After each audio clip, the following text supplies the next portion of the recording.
Okay, so I do want to start off with taking a look at a little of the homework that got turned in, specifically the pins tool stuff. And then we are going to do a little work on that. Then we're also going to look, everybody was struggling with doing the knockout using channels for the homework for today. So we are going to do that alone in class today. So you can do it with me. We will get it done as good as we actually need to get it done. I'm going to show you a couple of tricks because it kind of stumped everybody. Anyway, so we're going to do that today. You can actually update your file with the new version using channels from today. You'll be fine with that. Go ahead and turn it in. We will do the entire process next week, but that will at least give you a place to start with. Hang on one second. I say that. I may be lying. We may be going over more than just that one. Hang on one second. Let me just check. No, I take that back. We're not. Yeah, we will. Then once I have a chance to look at the versions that you turn in, we will do it all in class together next week. So we will do all 3 versions of it and carry on from there. Okay, hang on one second. Let me just get where I need to be. That is recording.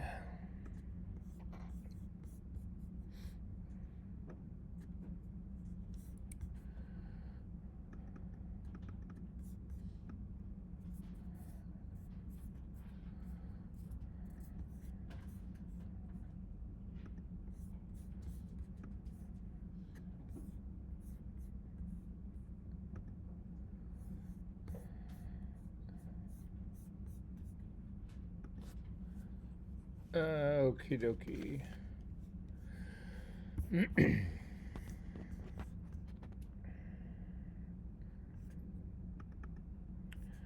So this is an issue a number of people ran into, and I just want to go through it and how to ultimately fix it. So this again is another incredibly good reason, compelling reason to actually have all of your previews as large as you can get them. So you can see in my preview right here, something in the thumbnail right here, something does not look right. And it's the thing, this is the way your path should look. So when you're doing this path work, wherever you ultimately complete a path, then whatever that is going to ultimately select, you want that to be white on a gray background. It's not on a black background. The reason this is not on a black background is it's trying to make a distinction between a pixel mask and a mask that's based on the pen tool. So that's why you see this gray background, but you also can see in here letters that are white. Those ones are correct, but the paths that are actually doing the other C are incorrect. And the reason these things are incorrect is it has everything to do with the order in which you do your path. So you remember, I told everybody you want to start on the outermost and work your way in. In this case, Naya was actually started on the inner path and worked her way out, and that's why you get this problem. Photoshop gets confused about this. It doesn't mean that your paths are no longer good. It simply means you need to shift that order. So there is a PDF, if you guys, again, should be saving all the PDFs that I give you. If you take a look at the PDF from week number 4, so go to your class number 4 really quickly, just so I can point this one out to you. Inside your student folder, there is a path component, how overlapping paths intersect. This PDF will walk you through the process of what's going on, show you where to go. I find this kind of confusing. I mean, if you understand it, yes, but I'm going to just show you an easier way to approach this part. So I'm going to come back here to our path right here, and again, you can see in here that I've got a problem with these guys right here, but it's not the path. The path work has actually been done fine. It's the stacking order. So to fix this, you actually want to select your direct selection path tool, the black one, and I'm going to start with this path that is just the major C to begin with. So it's this path part right here. That guy, there's something wrong with it. So to fix this thing, you want to come up to this little icon at the very top, right under the word Adobe. Let me pull this down a little bit. If you click and get this drop-down menu, you will see that this gives you options about how your paths interact.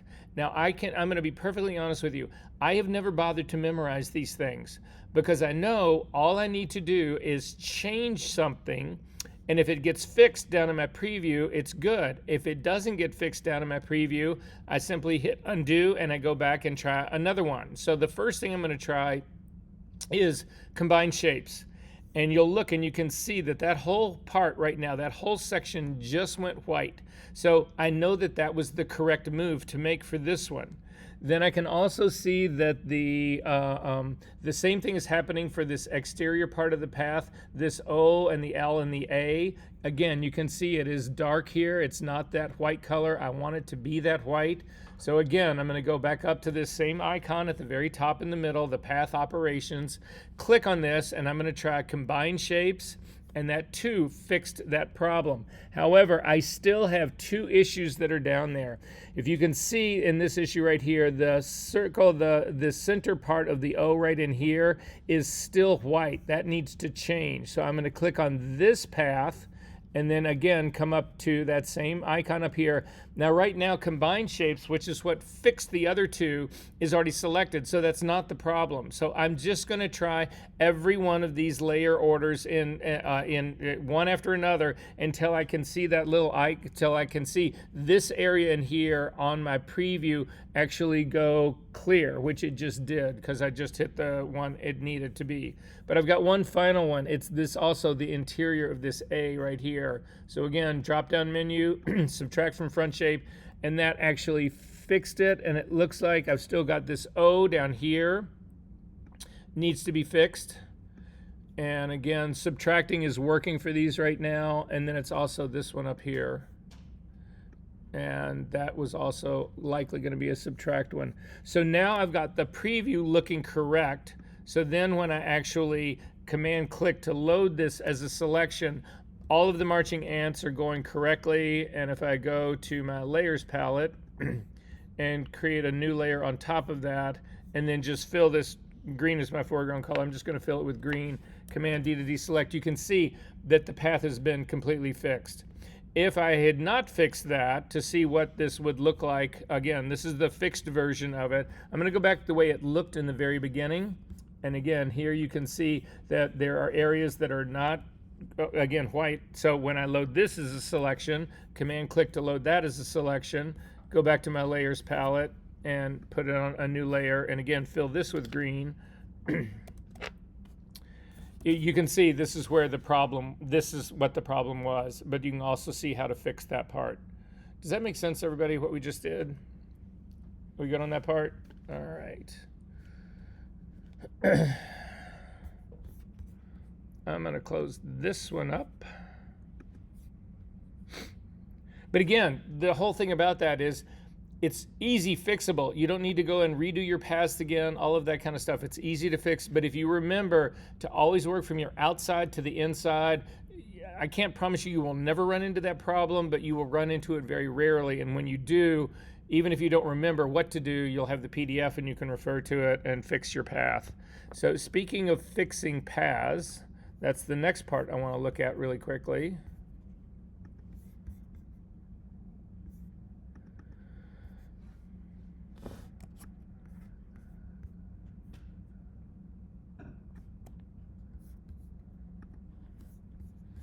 So I'm going to zoom in on this. This is basically how I grade things for this assignment. I zoom into this big area of the C here in the very beginning.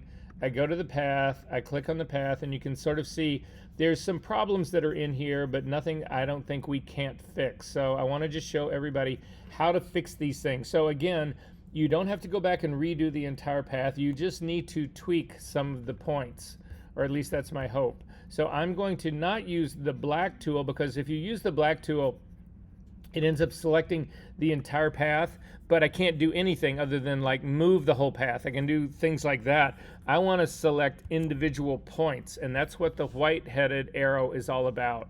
So this is the direct selection tool. I'm going to zoom in on this area in here where it looks like there's a problem. Like this area, it's not hitting along the line where it should. Again, I'm going to zoom in really tight so everybody can see this. If you then click on this point, you will actually see that the point stays dark, but everybody else goes white. That means everybody else is frozen in place, and I can just maneuver this point slightly to get it in a better place. And that's the fix right there. So Command Z takes it off, Command Z brings it back. You can actually do this for other things as well. So like I'm going to click this point right here, and again, I can move this around a little bit to bring it up here. Now this arc right here is being controlled by this handle right here. So I can grab handles using this same tool. I can click on this and I can reshape that so that it actually gives me a better line across this. Then this point that's up here, this handle right here is off. A lot of you are doing the same kind of thing. Again, the trick to doing paths is when you drag those handles out, you want to follow pretty much right on the line of the path if you can. So I'm going to just fix this one by pulling this line back down. I've also got to move this point slightly back down. And then this point is controlling my arc down here. So I need to fix that part here by dragging this out to give me more control. And now this line has been fixed. If I then click on these points up in here, I can click on this guy and bring it down. Sorry. It's clicking on more than one point. So I'm just going to click on that point, bring it down, and then these control handles here are actually controlling where this lands down in here. I need another control point on this. You can actually click on these things, and there's that line right there. So anyway, I'm just trying to point out that you can go back in after the fact and fix these things. So questions about that? The white tool actually helps quite a bit. When you're actually drawing a path, so right now I'm going to just get rid of this path really quickly just to show you.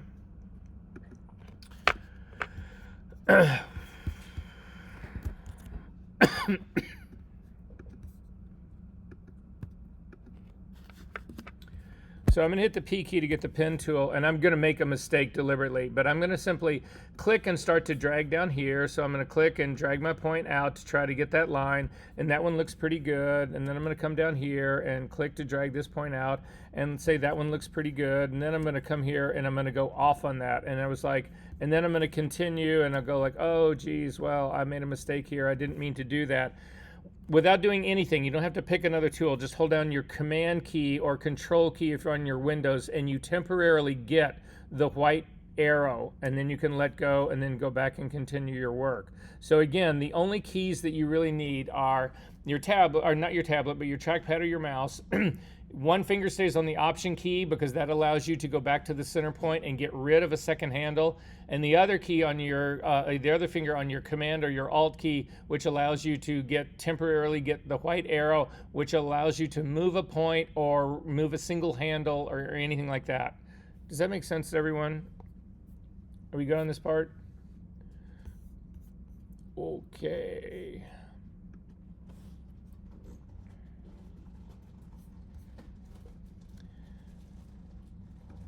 I do want to give a shout out. I try to pick one person who's done something pretty remarkable along the way on all of this.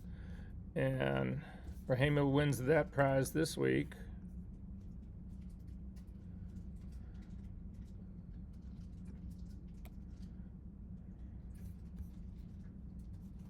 Son of a bitch. Just what I didn't want.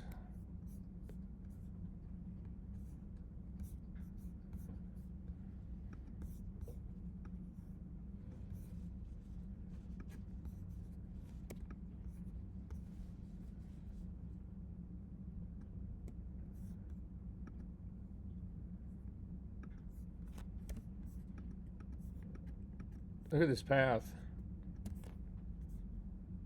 That's pretty crazy. And not a ton of lines. This is the other thing. Some of you are doing a lot of points that are really right next to one another. That defeats the whole purpose of the pen tool. You really want to be able to spread out on this. So this is how many points. Look at this. It's, anyway, just really well done. Okay, so that takes care of that part. One down, one to go. So this is going to be for your homework. So either open up a brand new file. That's what I would suggest us doing this. just do a brand new file. You can either, then the work we do here, you can copy it into your homework assignment. If you've already dropped your homework, you can actually, during the break, go ahead and take the fix that we do here and use it. And you guys get this. You can. I'm basically giving you the path, the channel selection version of that assignment right now. So go ahead and do it, and then you'll all get it correct, and life will be grand. So if we go back to our session number 5, it is this in the assignment folder. It is the this 081025 VER fashion. That's the one I want you to open. We actually retouched this file, not this week, but next week. And so you want to start with this thing already knocked out. And so you can, I think that the zero selective color is the better version of this. I actually think that the channels, which is what we're going to do here, the one that like screwed with everybody, I think the channels is actually the most difficult one and the least successful one. But I want to show you strategies about how to do this work so that in the future, if that is the only thing that works for you, then you'll actually be able to leverage it. So does everybody have a copy of this thing open? Are we good? All right. So we're going to look at the channels really quickly. So I'm looking at the red channel. The thing that I'm concerned the most about is the separation of her hair from the background. I'm not concerned about her face. I could pin tool her entire face. So I'm not, that doesn't concern me. It's the hair that's on this background that concerns me. So if I look at the red channel, that is a problem. If I look at the green channel, it gets better. The background just got considerably lighter and the hair got slightly darker. And then if I go to the blue channel and look at that, that's actually taking me back in the wrong direction again. Again, the background and the hair are very close to one another. So the green channel is where I'm going to start. So to start this, I'm going to make a copy of the green channel by simply dragging it down to the little square with the plus in the middle. It's going to make a new copy of this. I'm going to double click on this and I'm going to call it Channel Knockout.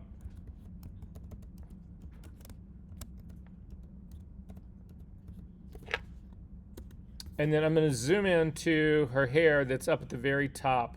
So I'm going to go to the top right hand corner. This is the area in here where I'm going to try to figure out what I can actually use as a good sample point up here and what I don't want to use as a good sample point up here.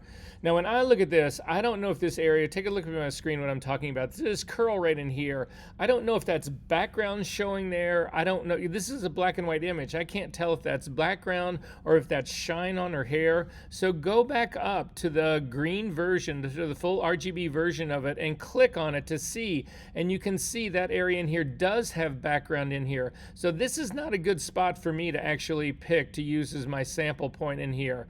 I'm actually going to look somewhere else here. I want to stay away from this highlight. I'm afraid that the shine on here, if I use that, it's going to actually make this mask too aggressive.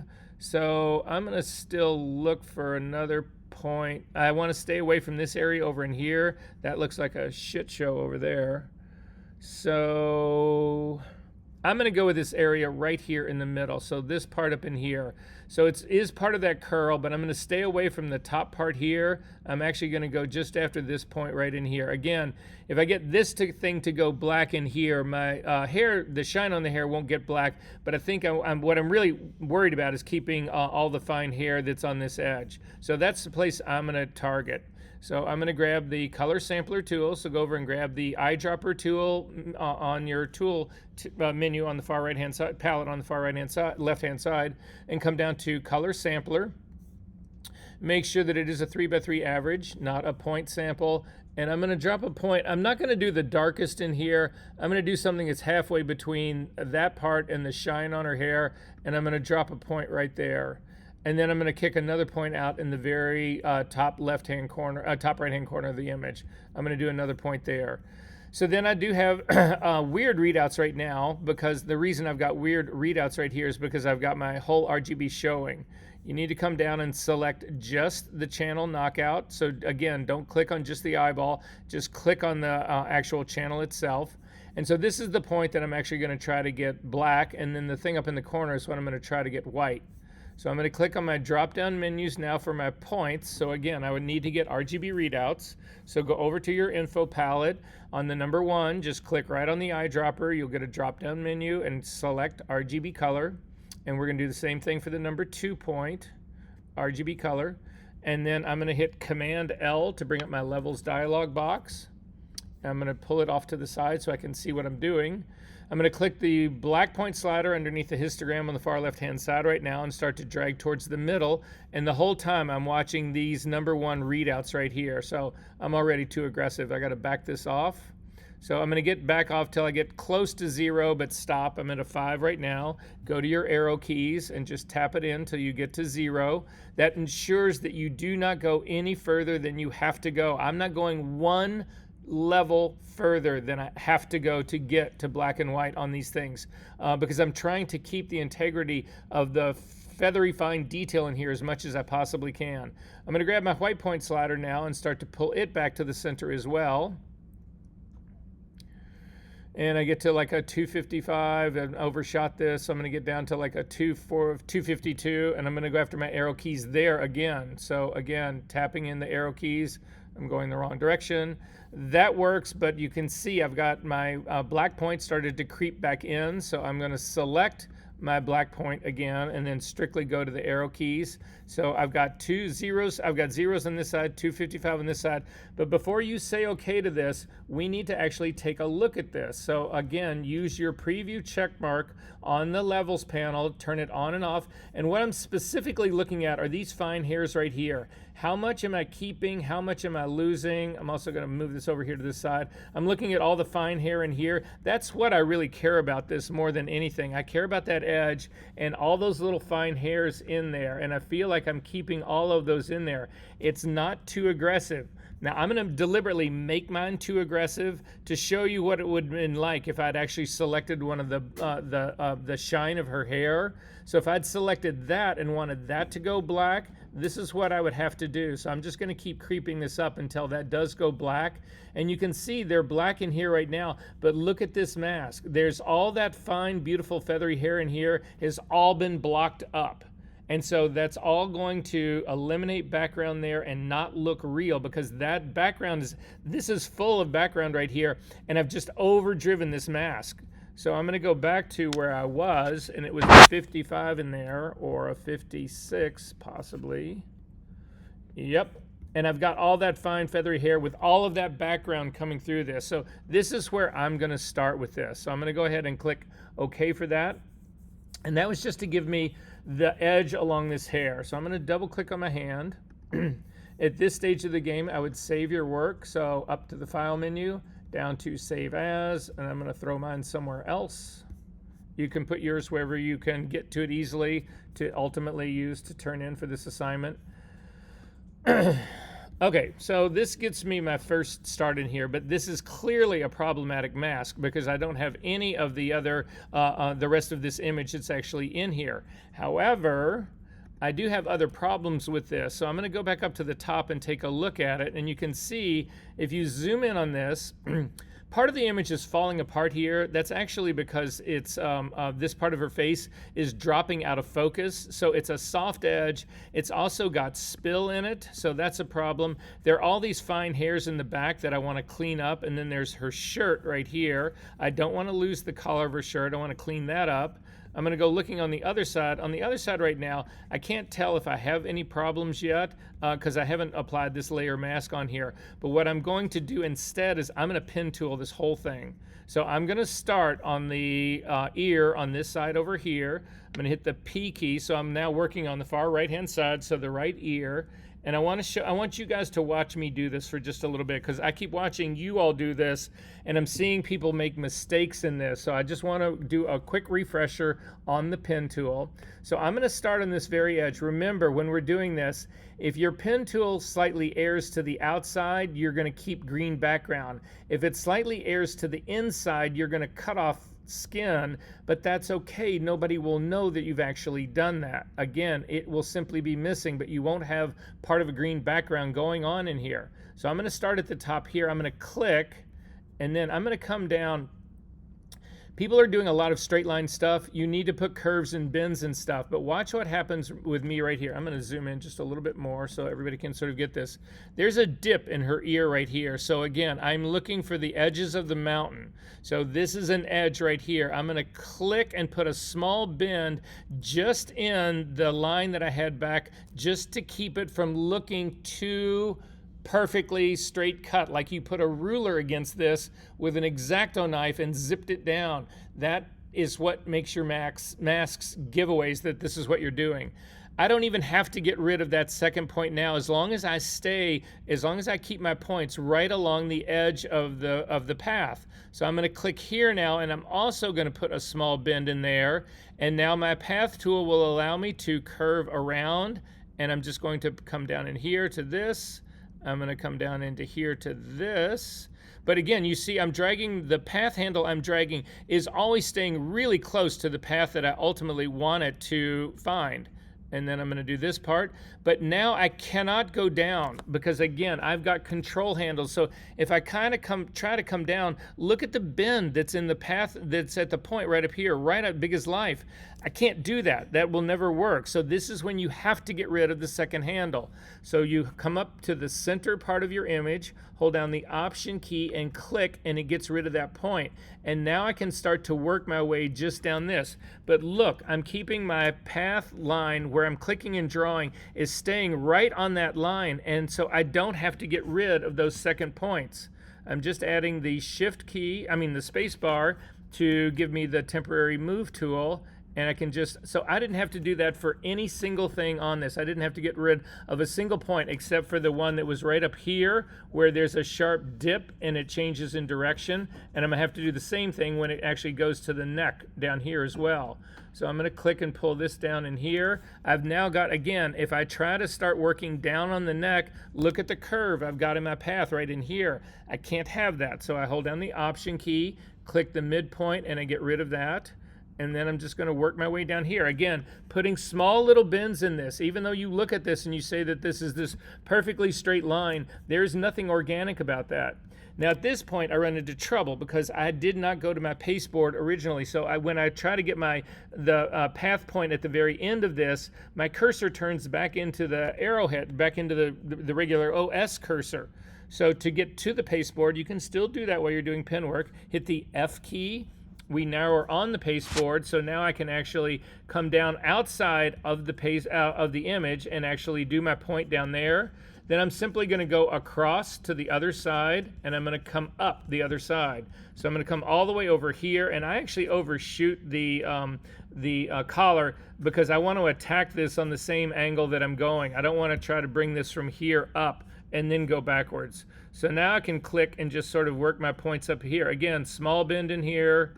This is now the edge of the mountain, right where I'm at right now, so that I can use the tool on the other side of the mountain to actually click and continue. Now this point is misplaced. So if you take a look at it, I want to start to work my way up the neck, but this point stopped short of that. So if I hold down my Command key, I temporarily get the white arrowhead, and I can click and I can move this guy back in place where it should be, and I can also click on this control handle to get it to describe the edge of that shirt of the collar.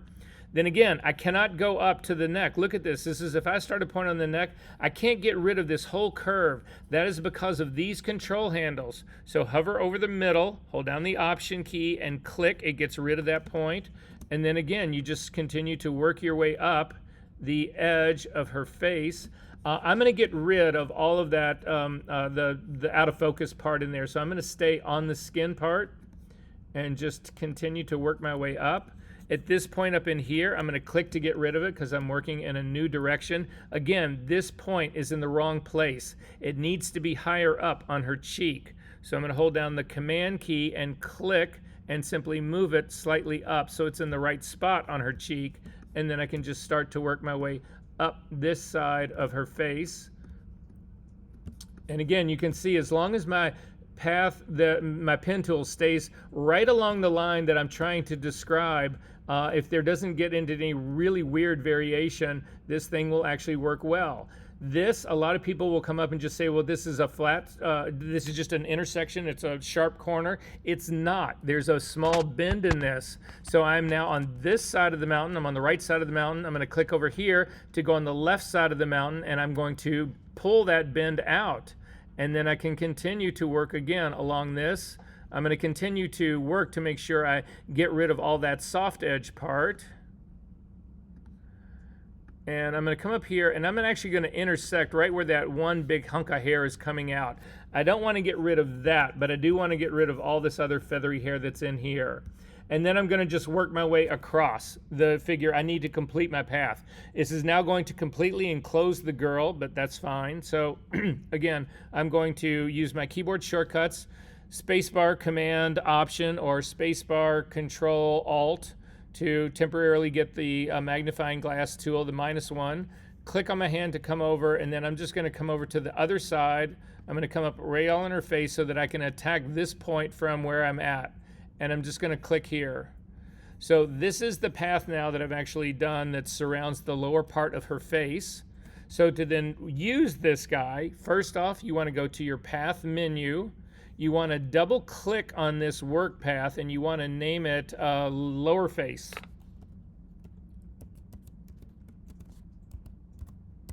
And say OK. So now this will be saved right now. Immediately save your work. Up to the file menu, down to save. So I'm not going to lose this path. Even if I close this file up and open it back up, it will actually be here. So the thing is that I'm going to load this now as a selection. So Command click on the thumbnail, and you'll see you get the marching ants. However, now if I go to my channel knockout, which is what I want to do, it's this guy right here. You can see the area that is selected in here. I want this to be black. I mean, ultimately I'm going to want it to be white to show the face, but I've already made the hair black, so I'm just making this mask I'm doing it the inverse of it. So to go, I'm just going to then feather this slightly so that I don't get a really sharp edge again. So I'm going to come up to the select menu, down to modify, down to feather, and I'm going to feather this with 1 pixel and say OK. And then I'm going to fill it with black. This is exactly what I need. So again, with the marching ants going, I'm going to fill this part with black. Black is my background color, so Command Delete will actually fill that with black. You don't want to hit Command D yet, though, because we have not finished with this selection. But does everybody have the lower half of this face black? What was the feather? How do you use the feathering again? How do I do what? The feathering. So the feathering is up to the select menu, down to modify, down to feather. And so what I'm doing is I'm just keeping this from looking like it's massively cut out. But you can see if I hit the B key now to get a brush and make it larger, and I come to the outside of this mask, white is my foreground color. I'm going to make it black just so that you can see. And I start to try to paint. Nothing happens because the selection is controlling where I can actually do this. And where I can do this is inside the selection. So if I put white as my foreground color and come inside, I can paint with white on the inside because it's inside the selection. So the selection is controlling where I can paint and where I cannot paint. So I'm going to hit Command Z to undo that, but I want to clean up all this line, all of this garbage that is sitting out here in the edge. I want to get rid of all of that. So I am going to invert my selection now so that instead of allowing me to paint on her face, it will protect her face and allow me to paint on this outside edge out here, which is what I want to do to finish cleaning this up. So I'm going to go up to the select menu, down to inverse. It's now flipped my selection. The marching ants don't look any different, but if you zoom out, you'll see that you've got a second set of marching ants that are going around the whole board of the image. That's telling you that the inside here that is black now is not protected. The whole outside is where I want to be doing this. You need to make sure that this is a completely hard brush, because otherwise you run the risk of overspraying into something else. The mask will control where this actually works or doesn't work.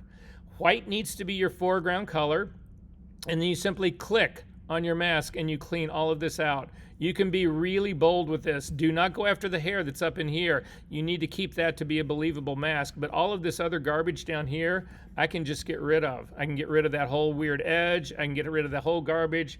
That part's cleaned out, and I can do the same thing on the other side. I'm going to start up near the edge of where the hairs are starting to come off of her. I'm going to click and drop down. I'm going to go through all of this, and I've got all of that part is killed down there, and this is actually working out really well for me. I'm going to hit Command D to deselect now. That part has done its job.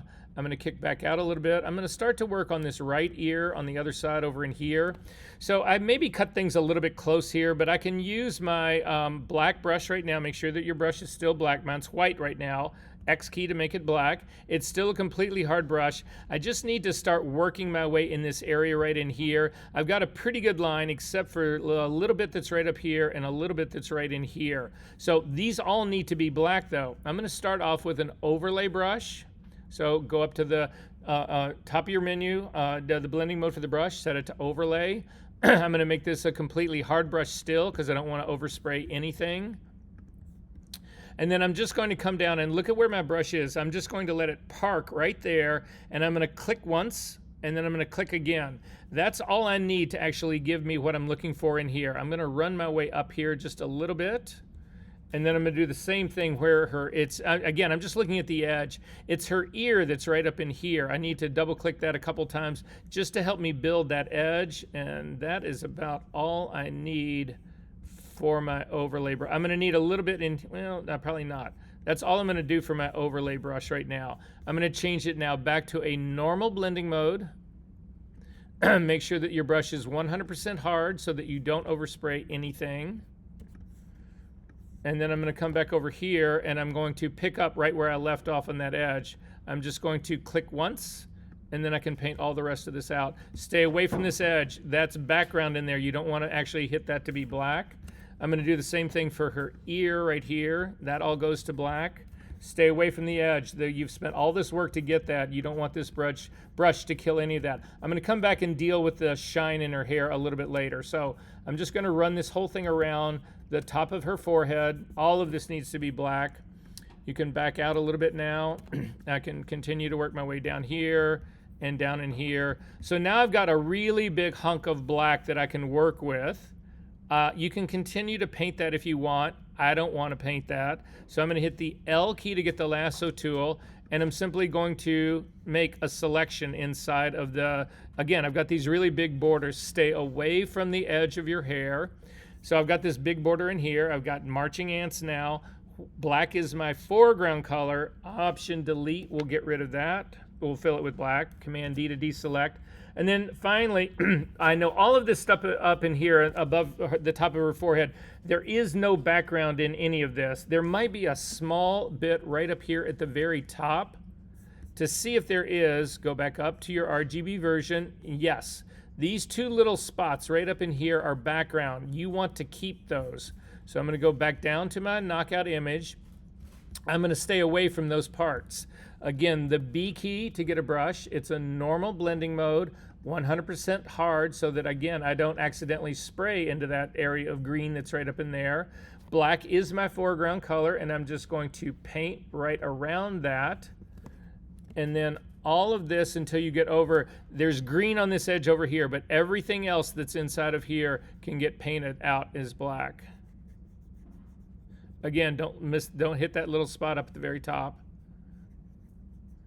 And I really should be on a tablet right now, but anyway. I'm going to go after a little bit of the shine on the hair right there. I'm going to get rid of that part, both of those. The stuff that's going out here could be shine on her head, or it could be background. I don't know. So I'm going to check again by clicking on my RGB channel. That is background there, so you want to leave that alone. You do not want to hit that. So again, all of that is, this edge over here is actually good. And then that edge at the thing at the very top I want to keep. So then I'm going to come over here. This is where things start to get dicey, is how to clean up all basically this edge that's over here. So I'm going to take one more peek at the RGB version of this. This area right in here needs to stay, and then this area in here needs to stay. The stuff in the middle can actually go completely black. So I'm going to click on this again. So it's the stuff that's right in here, smaller brush. So this in here can all go black. So can that, so can this. For this edge right in here, I don't want to kill this thing, but I can run it along here just a little bit more like that and kick this part up in here. And at this stage of the game, I'm actually going to, oh, there's also this shine in her hair right in here. You can go after all of that. For the rest of this, I'm getting really nervous about where I'm at right here, so I am going to go to an overlay brush. Actually, I am going to go to my tablet because I hate doing this with a trackpad, so give me 1 second.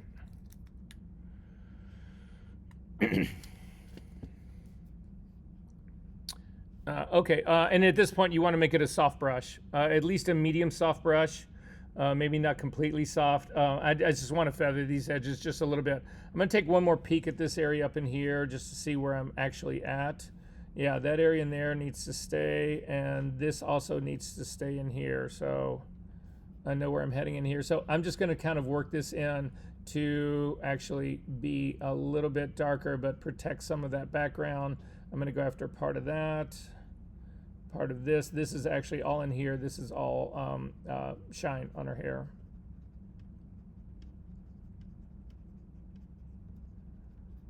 And the rest of that I'm going to leave exactly the way that is. I'm going to double click on the hand to jump back out, and there's a whole nother area over here that I've missed. It's further down. It's the shine that's right in here. I got to check and make sure.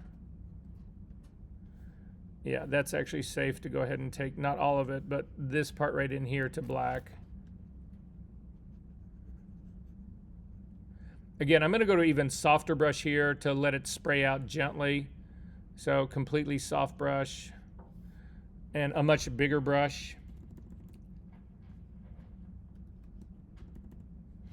And I'm just going to click and pull back in here. I'm just softening this edge up a little bit. I'm losing some hair. I'm losing some background. It's kind of a compromise. So I'm going to stick with that. That part's good. That part's good. Double click on the hand to kick back out and save your work.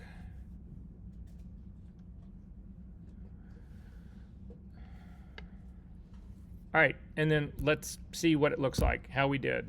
So I'm going to go back to my layers palette. I'm going to duplicate this. First off, I'm going to add, because I'm just going to duplicate this layer, Command J. And then I want to put a solid white background between the two of them so that when I mask out this top layer, layer number 1, it'll actually show in a white background. So to do that, select the background that's underneath it. So the first layer, the most bottom layer, click on the Add Adjustment layer, and we are going to add a solid color adjustment. It'll open up, and it always opens up with your foreground color. My foreground color is green, but my background color is white, so I can just use the eyedropper tool to click on that to make it white, or simply type in 255 green, 255 red, 255 blue, and say OK. And then we need to actually load the layer mask and apply it. So I'm going to hover over the channel knockout thumbnail, hold down the Command key and click. It loads it as a selection. I'm going to come over to my layer number 1, and I'm going to add this as a selection. As a layer mask. Command D to deselect, and then invert your mask, because again, it's showing the background and hiding the figure. That's not what I want. Command I inverts it. And then let's take a look around to see what we actually have going on here, if there's any real problems in here. There's a little bit of problem right in here, I think, with some of the hair in here, but you would never know it. So I'm not going to go after that in the mask. I'm just going to go after it in the spill. I've kept a lot of the really super feathery hair in here, which is what I was looking to do. I've got the line that's actually running along her face, I feel like is still a little bit too strong right now. It's a little bit too solid. So you can soften this up in a various number of ways. I am actually going to load my layer, my path again. So I'm going to Command click to load this as a selection again. And you can see I get the marching ants on everything. And I'm hoping that it's just the line in here that that's actually screwing me up.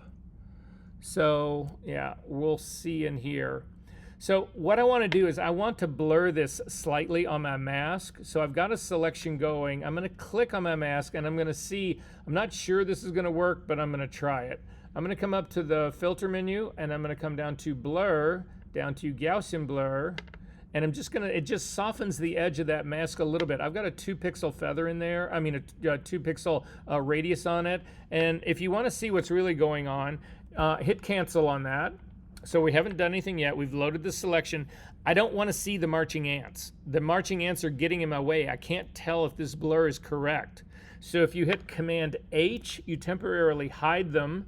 And now they're still there. So they're still going to restrict this blur only to that part of the layer mask that's on the inside. Up to the filter menu, down to blur, down to Gaussian blur.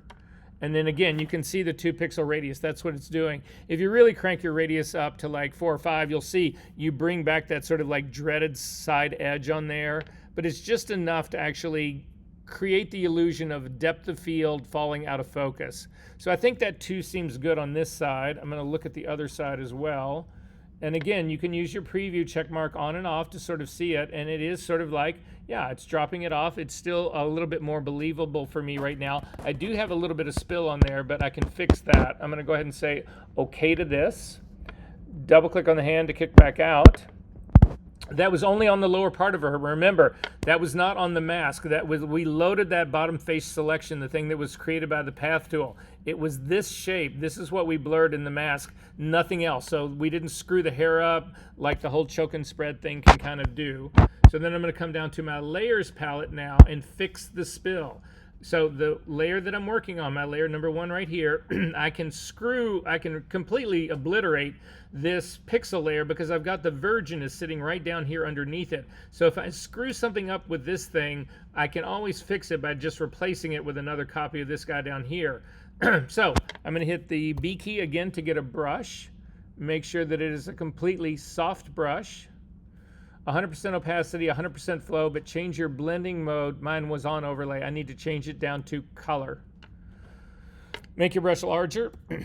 Make sure that you are working on the pixel content layer right here. And then I'm going to sample the color of her hair over in this area where I've actually got some color to put in here, because the luminosity in this darker area, that's all being controlled by the mask itself. So that's not my problem over in here. However, I do want to go check something out over here. No, see, all the green that's in here, that's all spill. There's white background behind that. So I don't feel the need to clean that out any more than it already is. So again, I'm feeling good about this. So I'm going to go back into the brush. I'm going to hold down the Option key, which will temporarily give you a color sampler tool. And you can click on this. And if you click and hold it down, you will see that the old color is on the bottom. It's the bottom half of the circle. The new color is the top half. You can actually move this around your image to get it to pick a color that you want.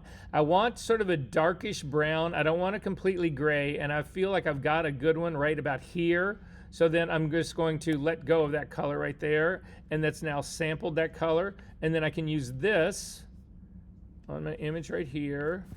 Make sure you don't have a selection going, Command D to make sure you don't. And then, yeah, I had a selection going somewhere. And then you can just kill all the spill that's on this side. When you get close to her ear down here, you need to change this to a hard brush, because otherwise, as you start to paint off the spill that's on the edge, it will actually spray onto her ear. And her ear all of a sudden will have no flesh color in it, which is wrong. So I've just changed my brush to a completely hard one. I'm making it a little bit smaller, and then I'm just going to run down this edge right here. Do not hit onto the flesh of her ear, and finish removing all of that spill. The same thing on this line right down in here. So I don't like this transition right here. You can see that this is too curved right in here. Take a look at my screen. You can see this is sort of like, it looks like a dead giveaway that I've done what I've done just because of that little edge right there. So I'm going to take my brush back to a normal blending mode. I'm going to make it about a 50% hardness. And then if you look at your mask area, we can look right at the mask on this. So I'm going to do this on the mask without looking really at my image. I'm going to hold down the Option key and click on my mask, and you can see it's that line. Oops, sorry, right there. Sorry. It's that line right in there that I hit with my pen tool that I really shouldn't have hit with my pen tool. So I'm going to make white my foreground color here. No, that is not how I'm going to do that.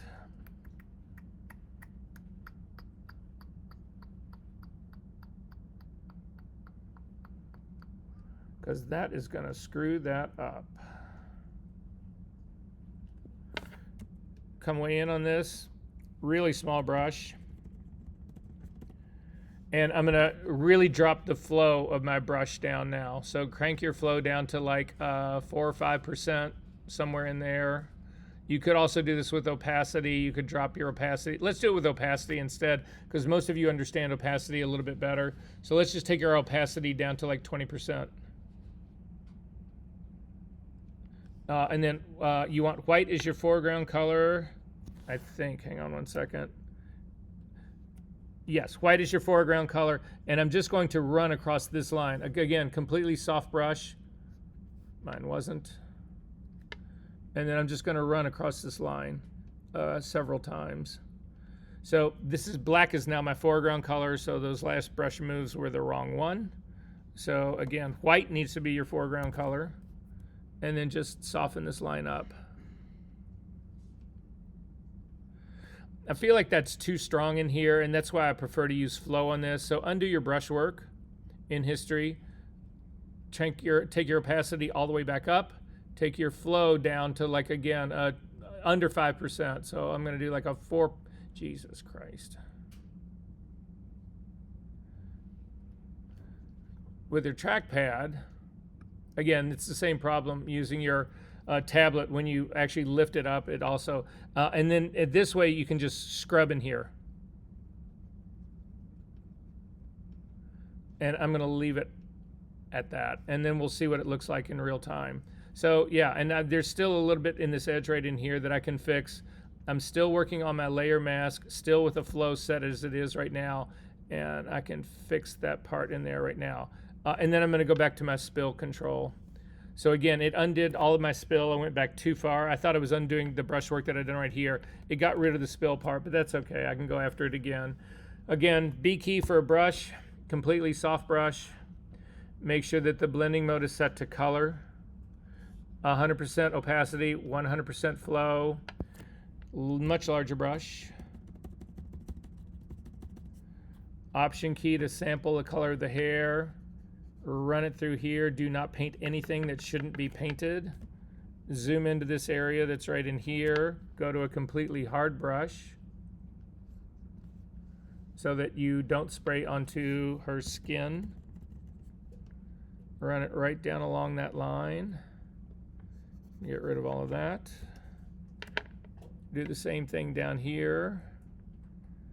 And you can see this place where I fixed in here, it's not so obvious now what that was, that was a cutout based on a pen tool selection. I'm going to look here. The skin here doesn't have any spill on it. The collar does. So I'm going to hold down the Option key and sample just the dark color that's inside that and get rid of that spill right there. There is a small amount of spill right on the under part of her cheek right here.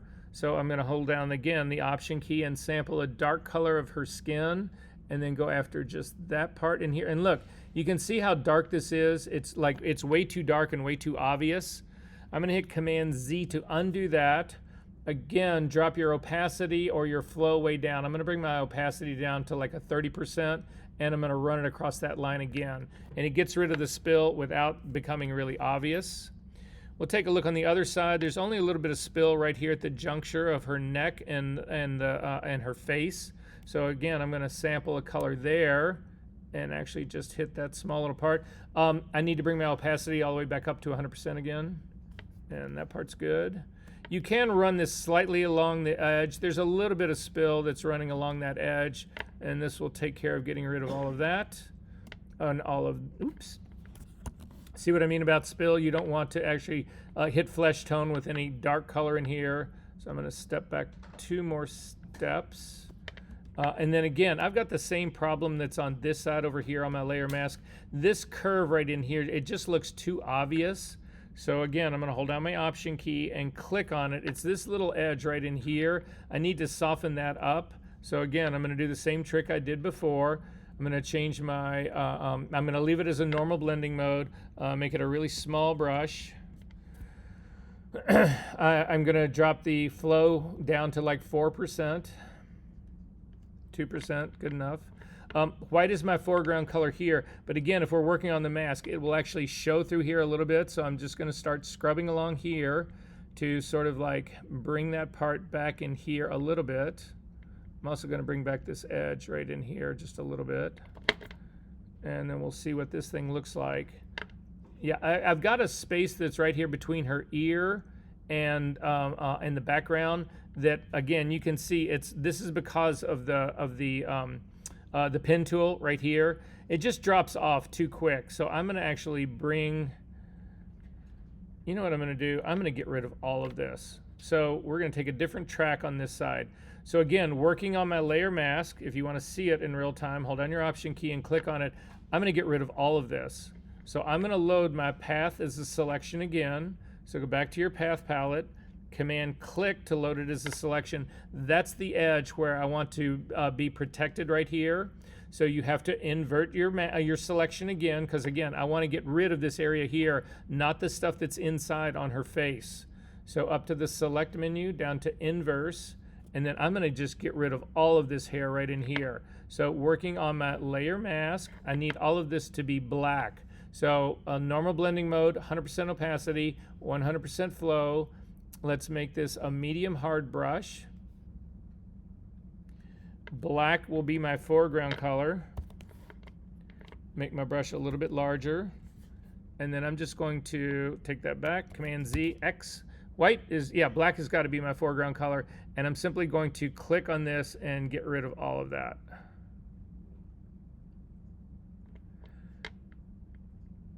I'm going to undo that. I'm going to make my brush even softer. Completely soft brush. That edge still looked too hard for me. And then again, I'm just going to come down here like that. And I am going to, yeah. So I'm going to start right in here at this part and then run my way back up. And that, you'll see it's actually hit part of the face up in here. That's because this selection stops and I can hit that. I don't want to do that. Command Z to undo it again one last time.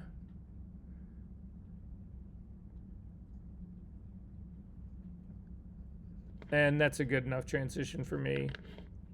Take a look and see what this looks like. And that is going to work fine for me. So I need to get rid of the spill. So again, back onto my image. Color is my blending mode. Make my brush completely soft. It is. 100% opacity, 100% flow. Zoom back out. I'm going to sample another color of her brown hair up in here. Make my brush a little bit larger. Option key to click to sample that color. And then again, the hair where you're right next to her skin right here, her ear, you've got to have a completely hard brush. And then just run down along this line right here. Get rid of all of that. The same thing up in here. A little bit more of that edge right there. All of this up in here and up into here. And again, right now, I feel like that this red in here is too strong. So I'm going to zip back out a little bit. You can paint right over it. Just grab another color. So I'm going to sample a different color, a little bit darker color right here. And you can work your way back over the color again. It's just, the color is whatever the color is that you put in. So you can paint over your color over and over and over again, and it will only end up being the last color that you had. I'm going to click on this to soften this part up a little bit in here. And I said you only needed to do this on the one that you thought was the best of the knockouts, but I'm just going to complete this here in case that you think this is the best of the knockouts. Double click on the hand, and that's actually how you knock out using channels. Questions about this? Save your work. It's 2:05, good time for a break. So make it a hard 10, be back at 2:15, and we will start retouching.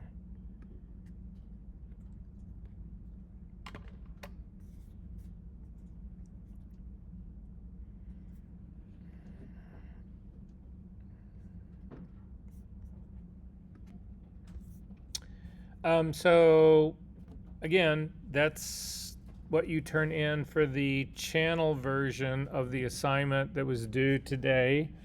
So you guys have access. And again, please do me a favor, do not be putting anything inside the week turn in folders.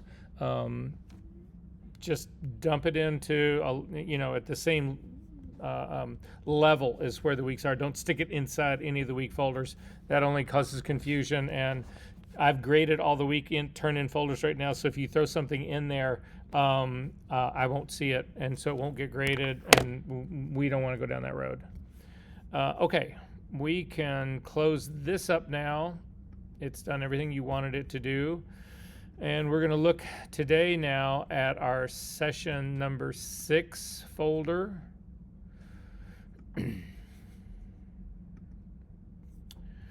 And inside session number 6, there is a file called clonehealing1.psd.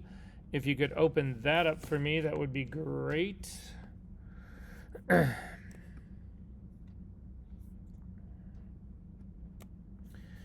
it's a file that's basically got cut in half. There's a gradient on one side, and there's just a middle gray on the other side. And there's also a layer that is not turned on right now. We'll take a look at what that means in just a second. So you can actually select the layer that's underneath it. So has everybody got this file open?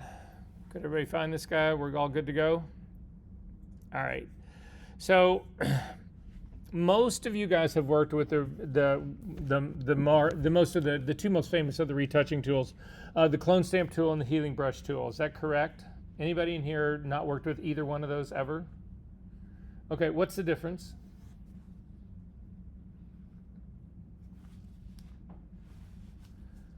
That would be a problem. So these are tools that you work with and you don't know the difference, or much less which one to use. So we need to look at that right now, because the tool that you use is going to have a massive impact on what we do this week, next week, but especially the week after.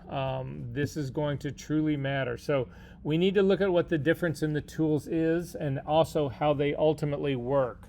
So to start off with, we're going to do the clone stamp tool. The keyboard shortcut for that is the S key. If you can't remember that part, it's over on the in your toolbar on the far left-hand side. It's right underneath the brush tool. It looks like a little stamp. If you click on its flyout menu, you can do the clone stamp tool or the pattern stamp. You don't want to use the pattern stamp tool. Clone stamp tool is what we're actually looking for here. The clone stamp tool is a brush, so if you go up to your options bar and take a look at the drop down for the edge of this, I want you to make it a completely hard brush. We're going to keep the blending mode. It has blending modes as well, just like all the other brushes. We want to keep it at a normal blending mode, 100% opacity and 100% flow. I'm going to make my brush a little bit bigger, about the size of a nickel or a quarter, and I'm going to start over here on the gradient side. Oh, also up at the very top, more in your options part right here. As we go across, so again, normal blending mode, 100% opacity, 100% flow. The next control over, you want to leave the one that's right next to flow. It's the airbrush tool. You want to make sure that that is not checked or not pushed in. It's supposed to be a button. It's supposed to look like a button. So if you click on it, you'll see that it stays, there's a dark circle, a dark background to it. That indicates that it's been pushed in. If you click on it again, then you get more of a neutral background color around it. Not neutral, it's a lighter, it's not dark. That means it's not pushed in. I do not want you to have the airbrush on right now. And then finally, aligned is something that you do want checked.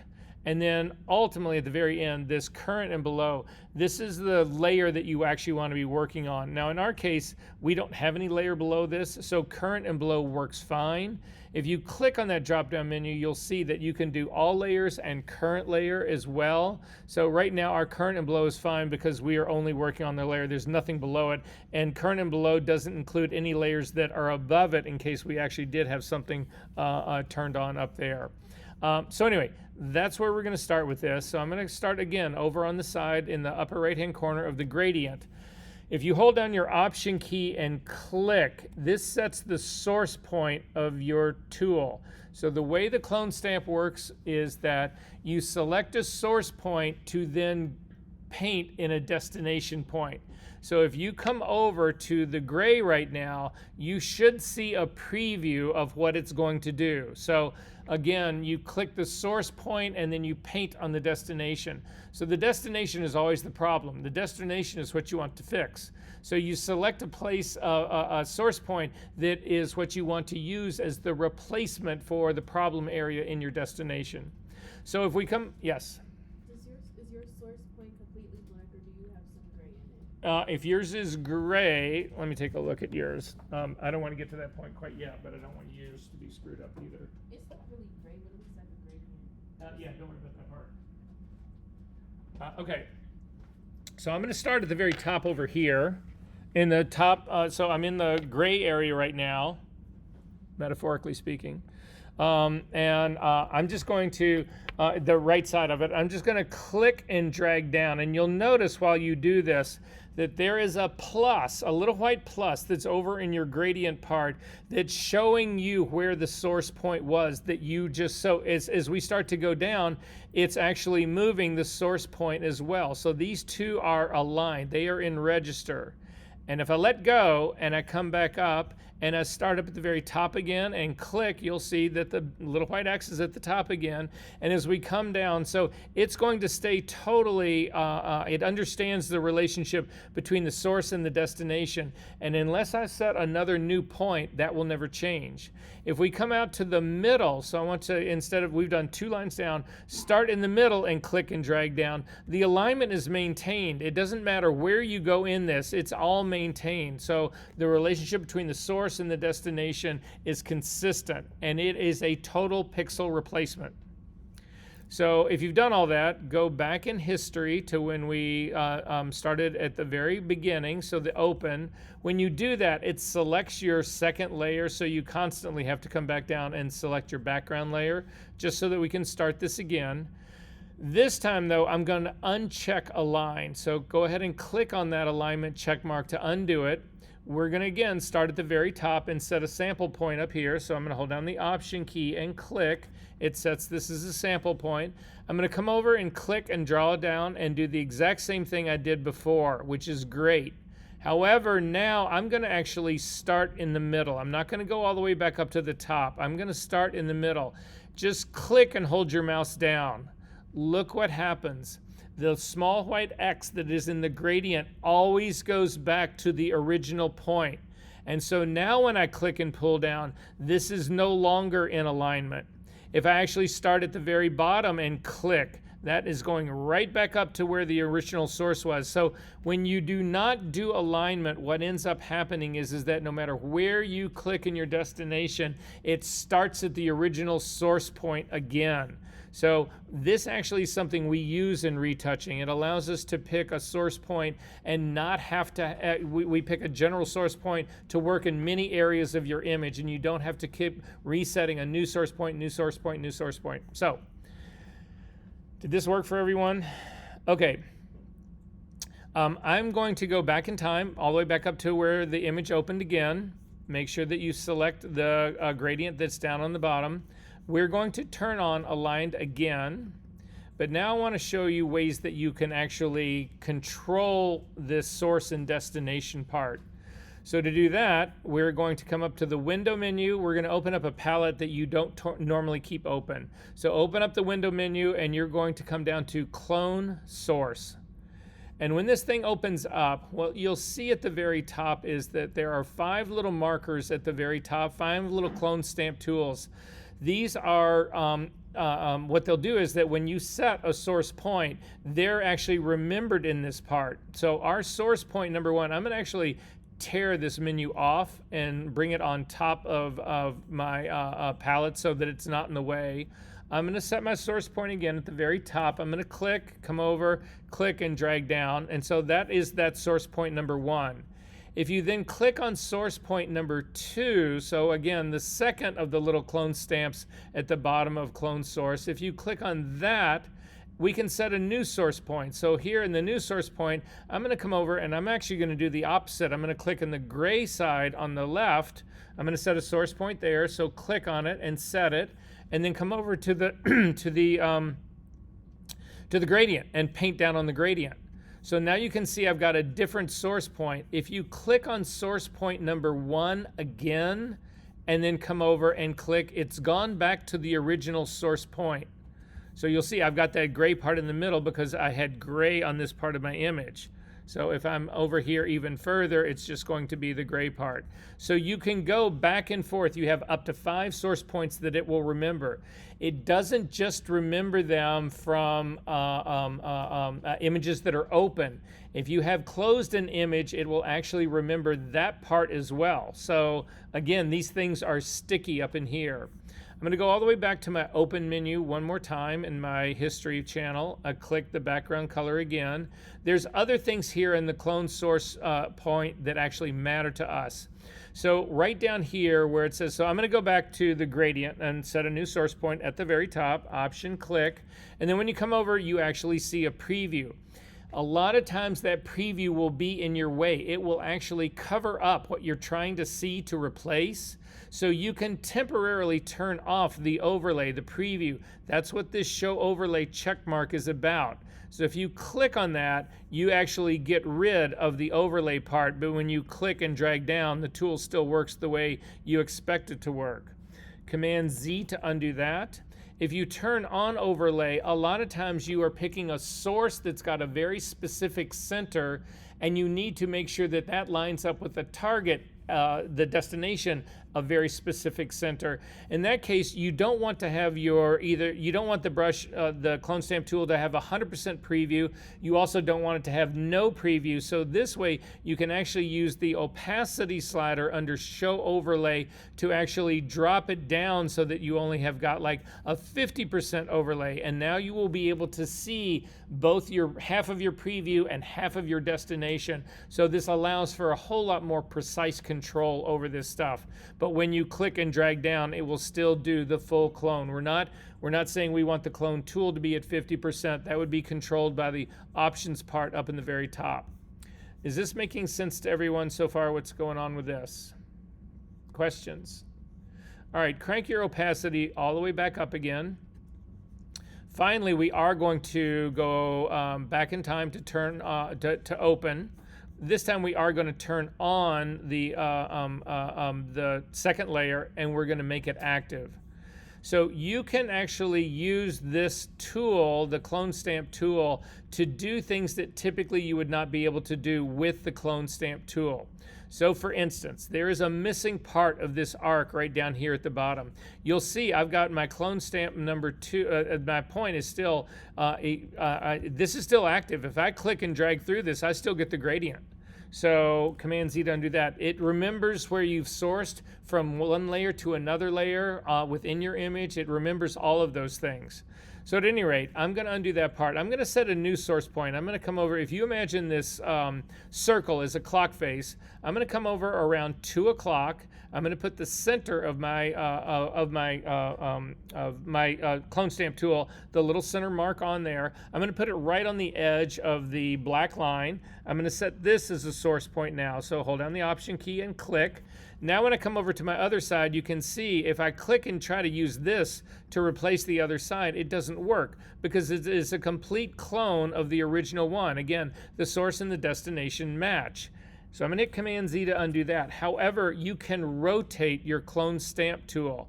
So I'm going from this area over here, which has got the curve actually bending to the right.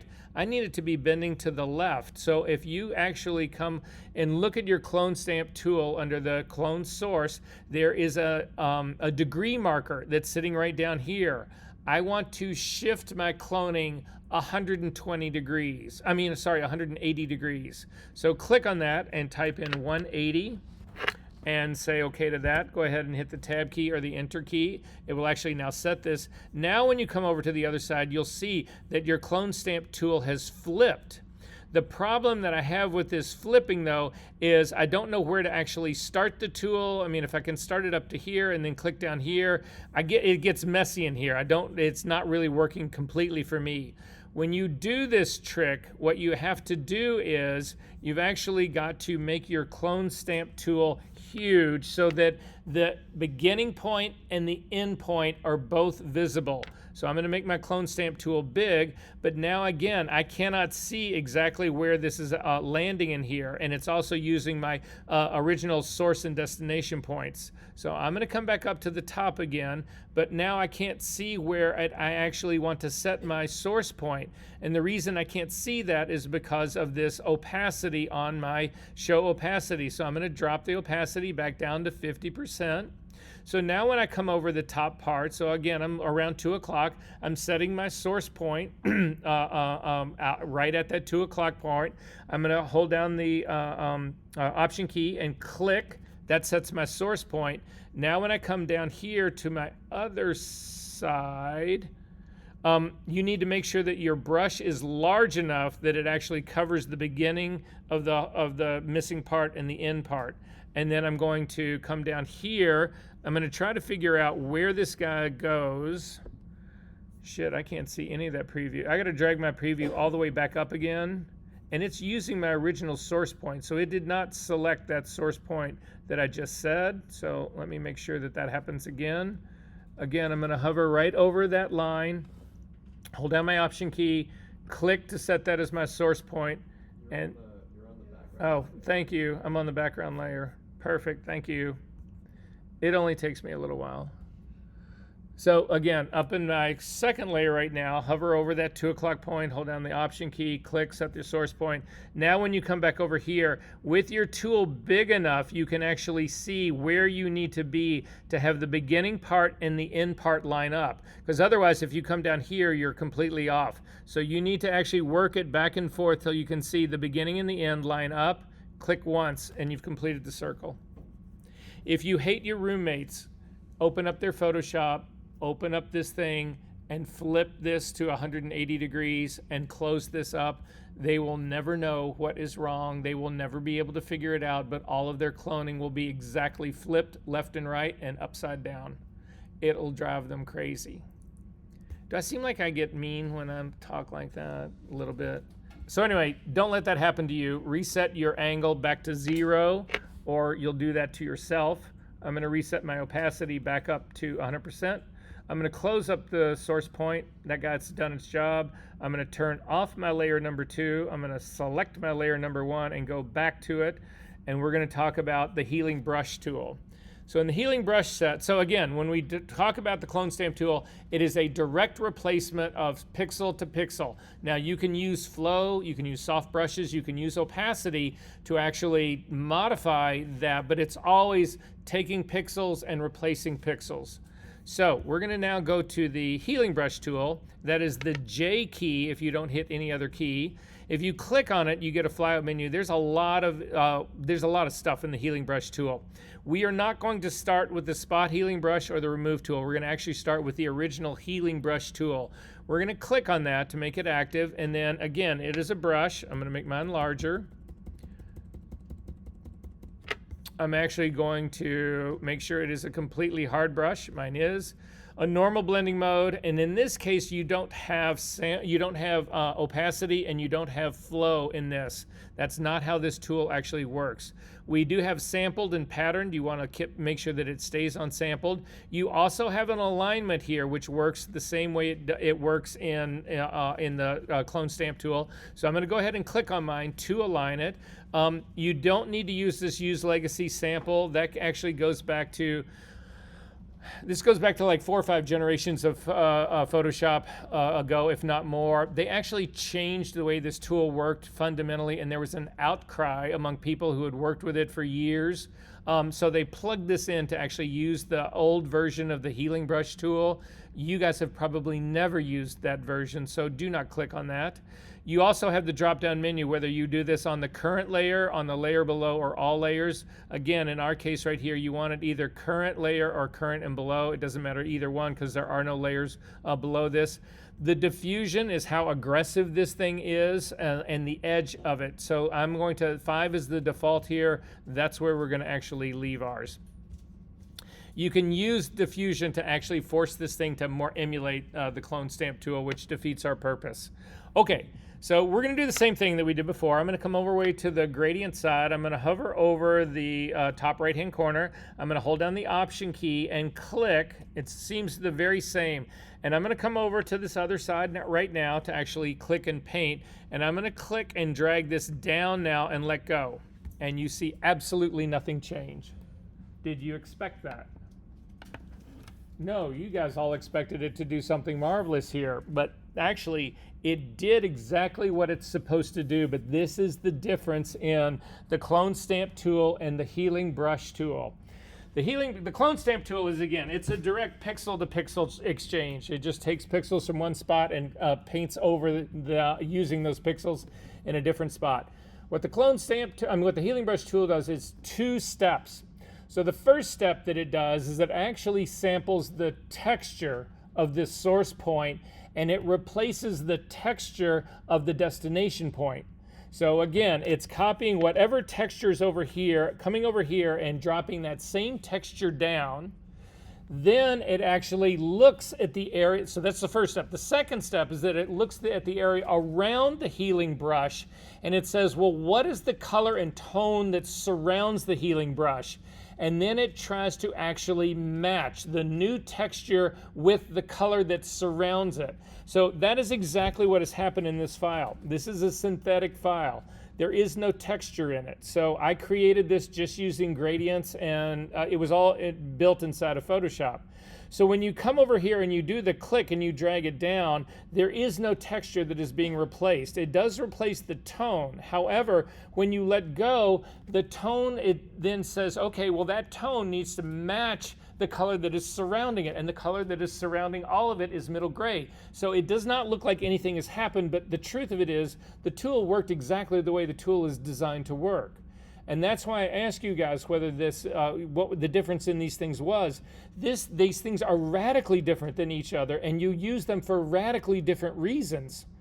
And so you need to remember that part going forward, because as we start to get deeper into these things, it'll become apparent that you should be using one in place of another.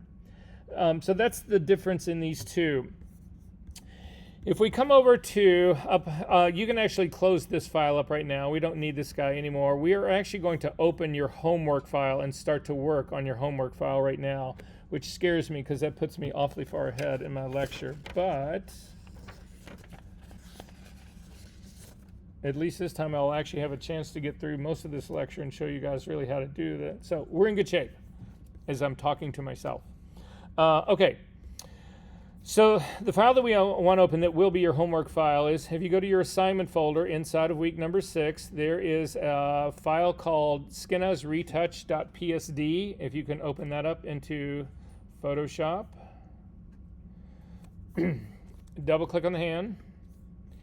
So we are going to look at different strategies here.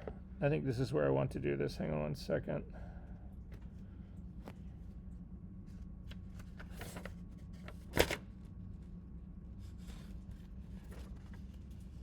Sorry, hang on just one second.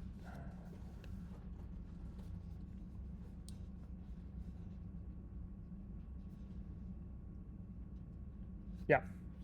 Okay. Yep, let's go into here. So if you zoom into this girl's face, the lower part of her right cheek, you will see that there is a place on the lower part of her right cheek. For years I've referred to this as the cigarette burn.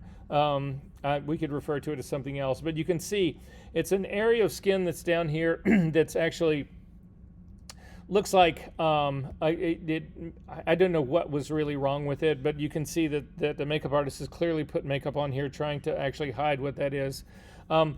we need to get rid of this part. And so there are strategies for actually doing that, and this will explain the other tools and how the other tools work. We are also going to look at this and decide which of these tools we want to actually, that we think is really the best to do this with. So we're going to go through the whole suite of the healing brush tool that's in here. So the first thing you want to do is make a copy of this layer. So Command J to make a copy of the layer, and you're going to rename this Pixel Retouch.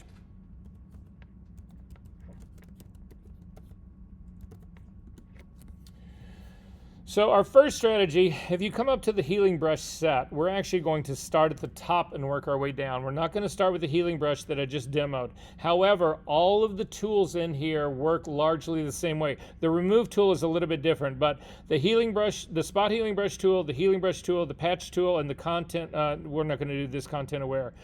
Those three tools all work pretty much the same way. Again, what they're going to do is they're taking the texture from the source, and they're replacing the texture in the destination, and then they're looking at the surrounding area of color around the destination, and they're going to try to match that color.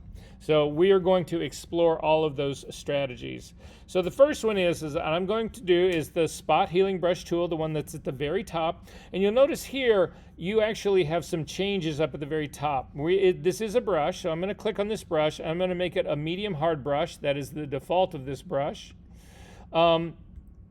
Then at the very top, in terms of how this thing works, the AI behind this, content aware is what we're going to actually use in here. So what it will do is it's actually we're going to do this, it will replace the texture, it will try to blend it in, but it's also going to try to look at the overall image and say, well, is the content of this the same? If not, it'll actually modify that.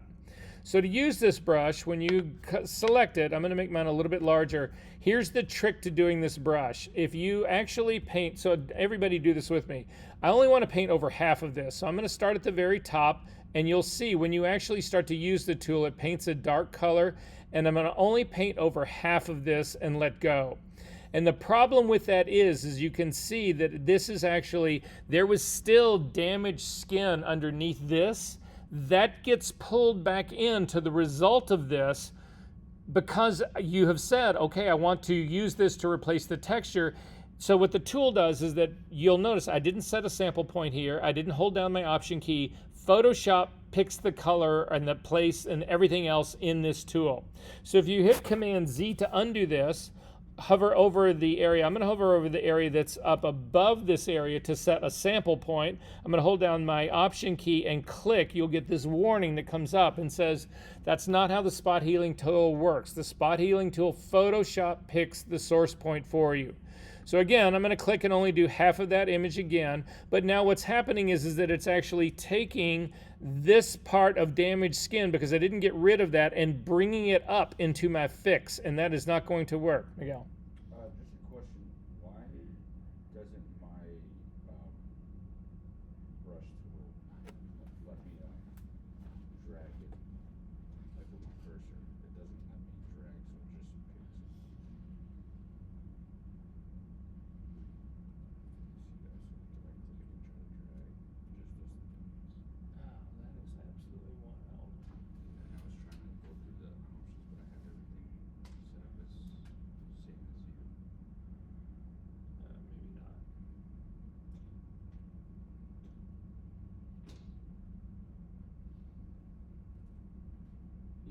Do a quick restart of Photoshop and just open the second app again and see if that's the same. That should not be. Okay, so again, I'm going to Command Z to undo that. If you use this tool, you need to hit the entire fix. You need to cover the whole thing in one stroke. So I'm going to click on all of this, and you want to select a little bit of the outside of it, but you need to select everything so that there is no bad texture or tone to bring into your image. So let go, and you can see it does a much better job of this. However, if you are astute and you've been retouching as long as I have, you can look at this. I could spot this fix from, this fix could be on a billboard up on the expressway, whatever, and I would spot that easily. So in my opinion, this sucks, but I want everybody to keep this right now. I want you to come over to your history palette, click on the little camera at the bottom, and we're going to call this spot healing.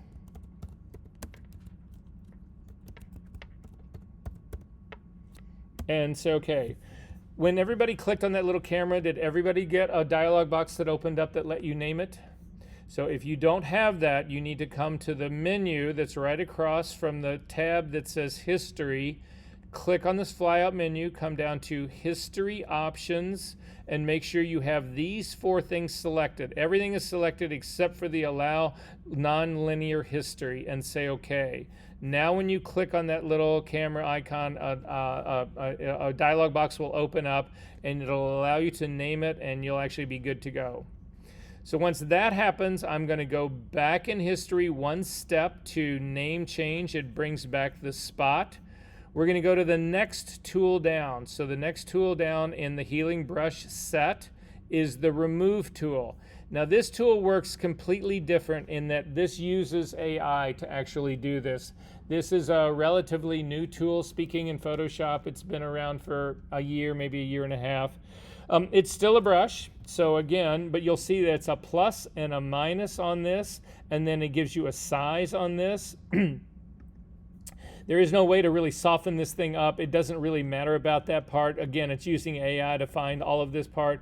So I'm going to go through and just, you can leave all this options exactly as they are. We do not want to sample all layers in this. We only want to be working on this one. We don't, again, it says remove after every stroke. This is a performance thing, so this doesn't really matter. It's not going to change how the tool is ultimately affected.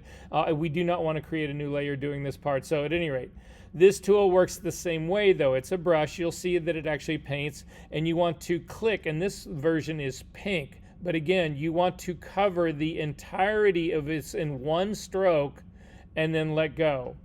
And it'll actually upload this up to Photoshop, or it is doing it possibly locally on your computer. But again, this is an AI version of this. And we are going to do a history snapshot of this. So click on the little camera on your history part, and we're going to name this remove tool. Sorry.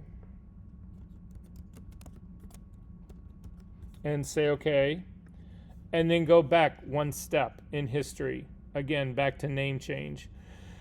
We're going to go to the next tool down. The next tool down is the healing brush tool. This is the one we've already looked at. So go ahead and pick the healing brush tool. In this case, make it a little bit smaller. This tool, and again, check your edge of your brush. This should be at a 50% hardness. A normal blending mode, sampled, aligned, current, and below, and we're ready to go. So in this, again, this tool, you use it to set the source point that you want. So for me, if you look at the source point up at the very top of her cheek, so in the area that's above, you want to stay away from all the really pebbly skin here. You don't want to bring that down, where ultimately your job is going to be retouching all of that pebbly skin out. So we certainly don't want to bring more of it down into here. So I'm going to start in this area that's above. Is there a difference? Should I pick the area that's above here, the area that's underneath here, or the area that's below here? Where's the source point that I should pick for this? And why? So what we're doing first is it's a texture replacement, right? So you need to worry about if there are parts of your image that are not in focus the same level that this is in focus, because you will grab texture from an area that is softer than the texture in this area, and you will spot that a million miles away. As you start to work up her face, that is actually falling off in terms of focus. There's less depth of field. There's more depth of field right below this. So I want this area to have the same focus as the area that's down here below it. I get really nervous as if I'm going up here in this area up in here. The same thing in the area that's right down here. If you think, look at me really quickly, if you think of me, if you think of cheeks, as they start to go towards your ears, your face recedes. So this area that's down here below is actually further away from the camera, so it is less in focus. And if you start replacing, if you start doing this work and you use areas that are in a different focus, it becomes incredibly obvious really quick. So for me, the best source point that I can pick is going to be this part down below her face. So I'm going to hold down the Option key and click. That sets my source point. And then again, when you paint this, you've got to paint over the entire area, or it will start to pick up. When it tries to do the blend in the second step, it will actually pick up that darker damaged skin, and then your fix will actually be off color. So or off tone. So I'm going to do that part, and then again, I'm going to come over and do a history snapshot of this. And this is just the healing brush tool, not the spot healing brush tool.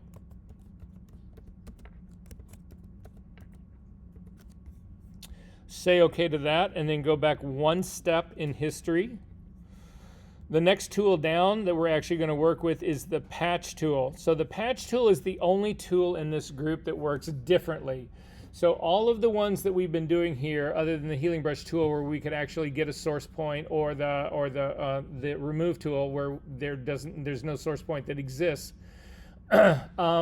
you are actually picking the source point. That's the way the clone stamp tool works. That's the way the regular healing brush tool works. And what you're doing is you're clicking on a source point and you're taking it to the destination you want to fix. The patch tool works just the opposite. In the patch tool, you select the area that you want to be fixed, and you then drag that selection to the area that you want to use as the replacement. So it is just the lasso tool. So if you use your lasso tool, go ahead and click. And when you use this tool, it uses the lasso tool. You don't pick the lasso tool. Click and drag around this. And again, make sure that you are including all of the area around it. You don't want to, you want to make sure that you click a little bit of good skin around it so that the patch is complete. And then you'll notice if you hover your cursor right in the middle of the marching ants, you get arrows that are pointing either up. All they're indicating is that you now need to drag this thing. So again, the same rules apply in terms of where you drag this to. If you drag it up here to the top, you will actually pick texture that is less in focus than where we are trying to fix. The same thing will happen at the bottom, less in focus, but this area in front will actually change this. But now look at the difference in the two. The area where I'm actually fixing it is considerably darker than the area where I'm actually have drugged this source point to. But again, all we're replacing right now is the texture. Then the tool itself is going to try to balance the tone and color. So when you let go, you'll actually see that actually gets considerably lighter. Command D to deselect, and then we're going to snapshot this, history snapshot this, and this is the the patch tool. And say okay to that. And now we can actually go back through our history states and see which one we thought did the best job. So if we start up at the very top of the skin, this is what it looked like when it was open. If I click on the spot healing tool, again, I can see it's discolored. It's a red circle. I can see hard edges on that. Not good. Remove tool. Remove tool actually does a pretty good job, but it's also, you'll notice that what it's doing, it's actually picking up some of this pebbly skin. You see the sort of like it's not really smooth. There's little light points in here and little dark points in here. That's the AI kicking in. It's actually looking at the surrounding area and saying, oh, okay, well the skin out here is this way, so maybe I need to add a little bit of that in here to make the transition. Not a good thing. I wouldn't accept that. Go to the next tool down, the healing brush tool. That looks really good to me, so I like that one. I'm going to go down to the patch tool, and the patch tool, in my opinion, is the best of them all. What do you guys think? Yep. So the advantage of having history states like this is that you can try things like this and really compare them to see which one works the best for you. And this tool, hands down, absolutely works the best. So this is the first thing that you're actually going to do on this image right now. So you want to save this work because this is going to be your homework, and this would be the solution to that area. So again, up to the file menu, down to save as, put it someplace where it's going to be your homework. I'm going to throw them out of my toss folder. I'm going to hit save, and we are off to the races. Okay, so the next part in this, actually, let me go through this one other thing first, and then we are going to get into retouching philosophy, for lack of a better way of putting it. If you go back to your, this is going to only take a second. I just want to go through this so that everybody can see what's going on here. Go back into your system, your session number 8. There is a thing in here called Retouch Work Order. I just want everybody to click on this. I want to have a quick conversation about retouching. So again, this doesn't necessarily, there's no reason that you would actually do this to yourself. This doesn't really apply to you and your own personal retouching. But if you were ever to retouch for somebody, certainly if you were to do it for money, this thing becomes absolutely critical. So I want to just take a quick peek at what's going on here. So here is the trick for retouchers. One of the biggest disadvantages that you are going to have if you decide to ever retouch for somebody for money is that it's like, well, what did we agree on? So you sit down with a client and you look through things and you actually look at something like this and you talk about all the issues that you want to go through, but this is everything. So this is a true official form that a lot of people actually use. So a work order number, if you use them, great. If not, doesn't matter. But it's all the contact information, the delivery information, agreed time, turnaround time. This really matters in here. Then what type of original are you getting? This actually has to do with film or negatives, removable media. So this would all be your case. This would be digital. Copyright. This is critical because if somebody gives you a copyrighted file that they don't own and you fuck with it, you are liable for that copyright infringement. Not the person who gave it to you. You did the work. You did the infringing. So this stuff matters. So at any rate, but then this is the overall, what is a client requesting to do in this?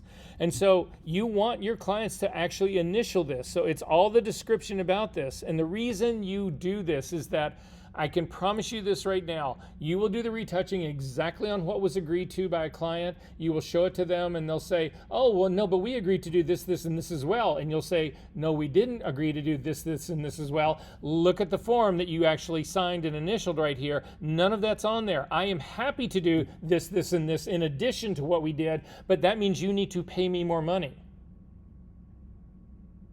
So again, I don't ever remember the classes that I've done this in, but in your photography career, what is the single most important element in your career? Money. Yes. It is not your artistic vision. It's not your work ethic. It's not any of that. It is money.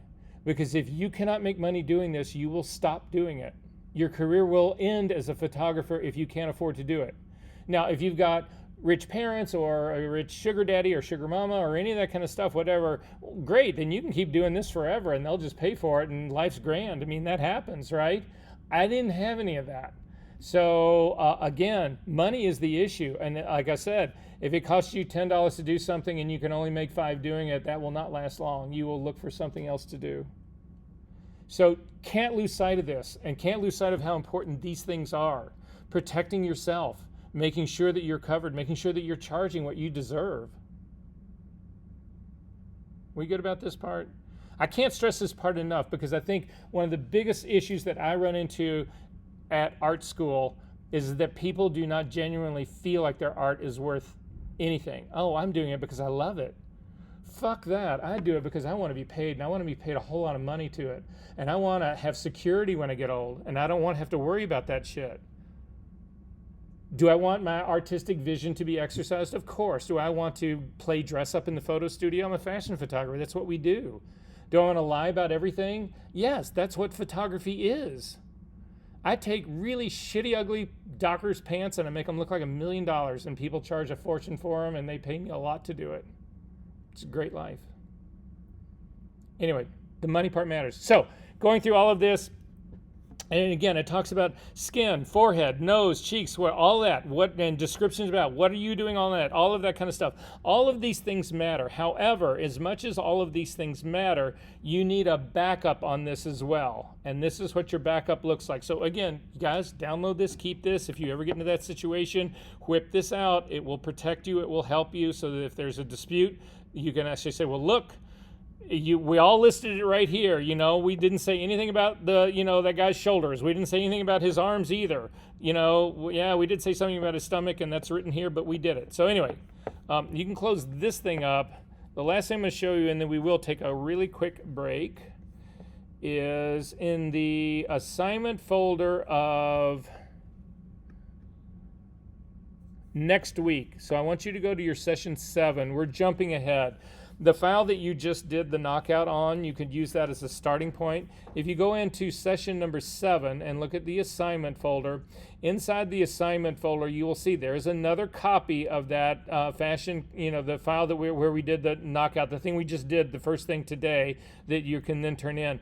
But underneath it, there's a thing that's, it's the same version of the image, but it's got retouching notes on it. If you can open that into Photoshop really quickly. So people do both of these.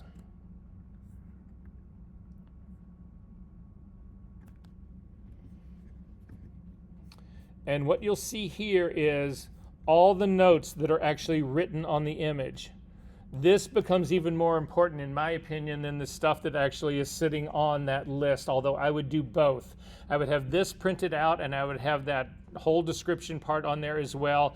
It's just more protection. But you can see there's notes on here about everything else that we're actually trying to do. So you can see here, there's contact lens lines in here that need to be removed. All of this is written, everything is like sort of spelled out in here.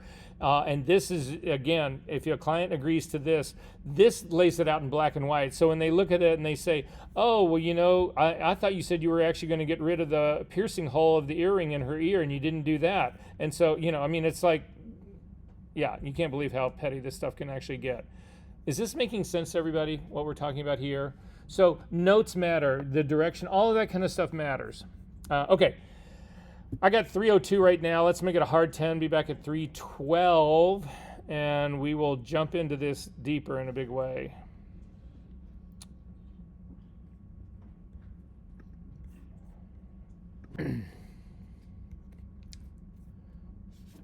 Okay, so we have gone through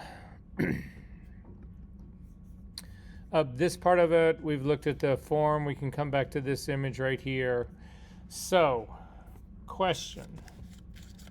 I've got 10 images that are fashion images, full length, and I come to you and I say, I need you to retouch the faces on all this. 10 images, full length fashion, what would you charge me?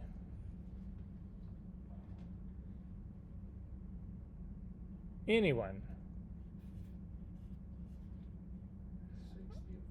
60 a photo. Anybody else?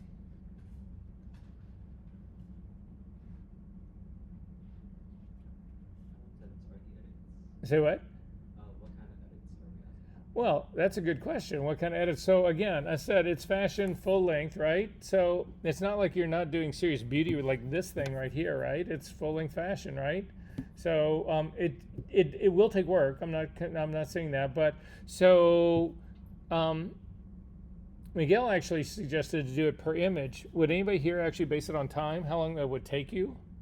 So Caleb, you would do it based on time, right? And so how long would it take you to do that, would you think? Yeah.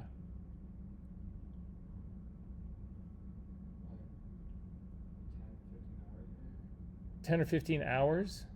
So well over an hour an image. It's a small little face in a full-length picture.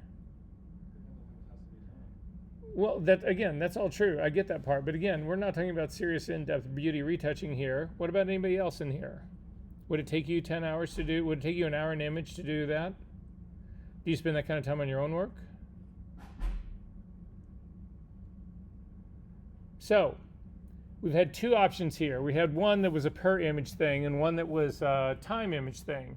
And so I will say this about this. It's the biggest problem that any photographer gets, is that somehow you think your work should be tied to time. That's what happens when you work at Home Depot or Starbucks or anything else. Guys, if you're going to be on your phone, take it outside. What has time got to do with it? Right? Your image is your work. So when you work at Starbucks or Whole Foods or wherever it is, whatever, you literally go in and punch a clock. That doesn't happen in retouching. That doesn't happen in photography. That's not how this whole thing works. So let me look at this from a completely different perspective. If you want to base your retouching on time, that's fine. Go for it. But my suggestion is that if you do that, you get rid of the computer that you have right now, Literally, get rid of it. Use it for your own personal work. Do not use it for retouching.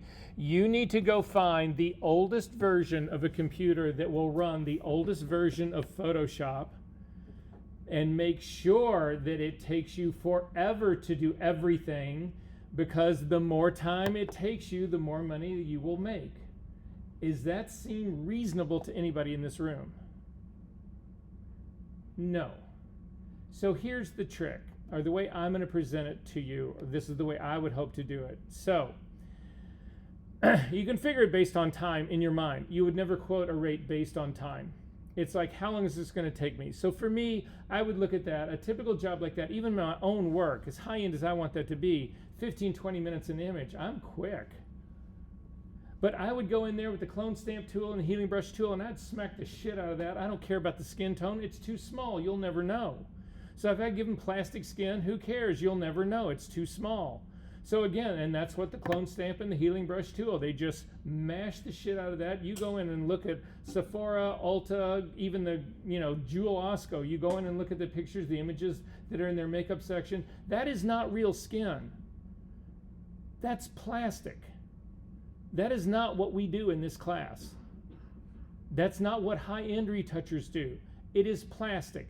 It doesn't matter. So I'm thinking, okay, 10, 15 minutes an image. So let's even just say 20 minutes an image. I can do 3 in an hour. So it's going to take me 3.5 hours to actually do that job. 3.5 hours, I bill myself. What are you guys worth an hour? Not at the job that you're at, but as a retoucher. I can tell you your skill level as retoucher is actually not entry level anymore. Not if you've done the work in this class, it isn't.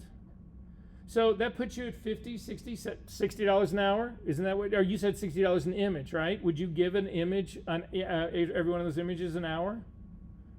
No. So how long would it take you? At most, like Half an hour an image. So that would at least double. So that puts you at $120 an hour. Are you worth that? Yes. Oh, I like the way you think. Yeah. So anyway, you can figure all of it out like this, but at the end of the day, this is ultimately what you want to do, right? So if you say to yourself, okay, what's a reasonable thing to expect from this? I would say as an entry-level retoucher where you guys are at, $50 an hour is probably reasonable. So in looking at that, you say, okay, 3.5 hours, $50 an hour for the job to do 10 of these images, I'm going to charge you $175. And then you go back and you whip out those heavy-handed tools and you smack the shit out of them, and you can knock 10 images out in a half hour, 45 minutes.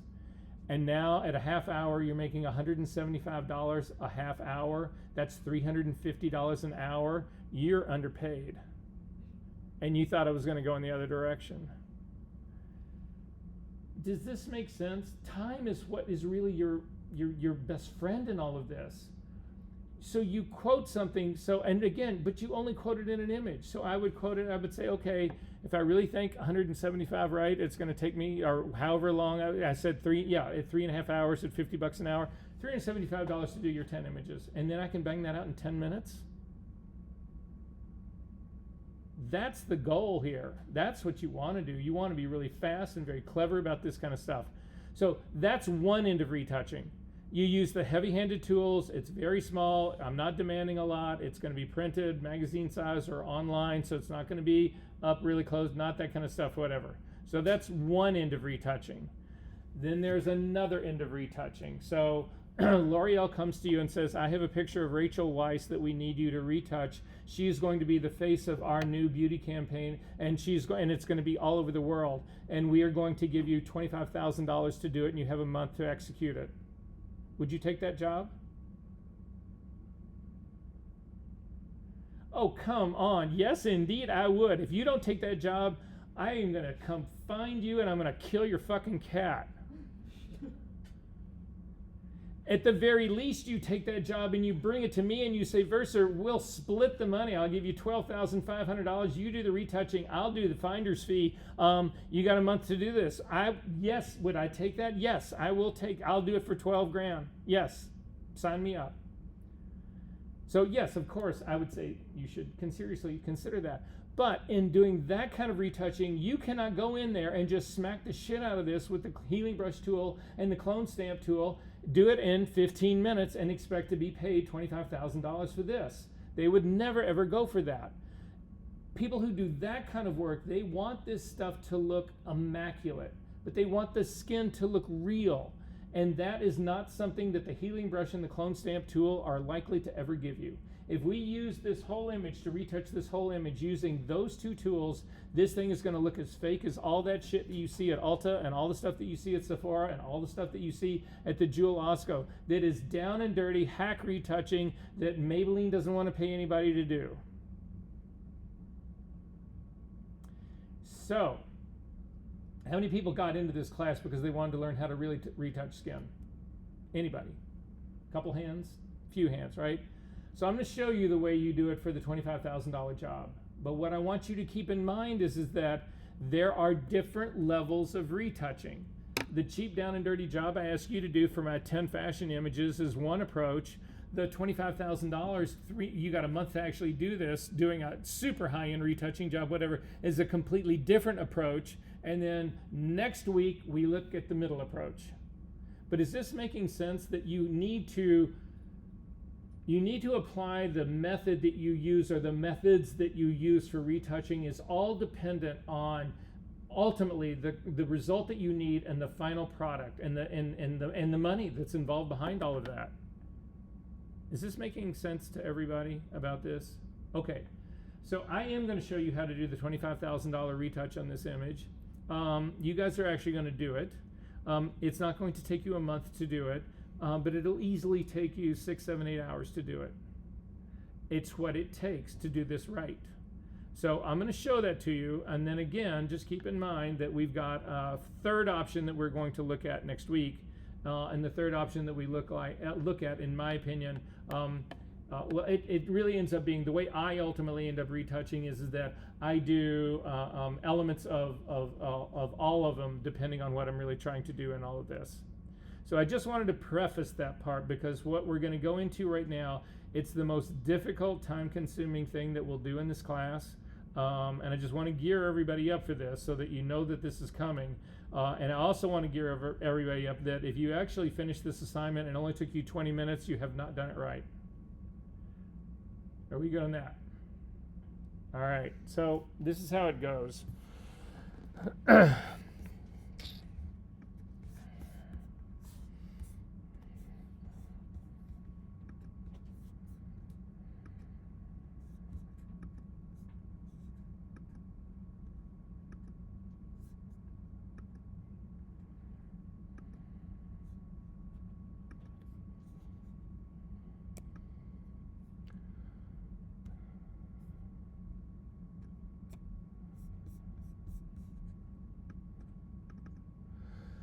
Does this have dimension?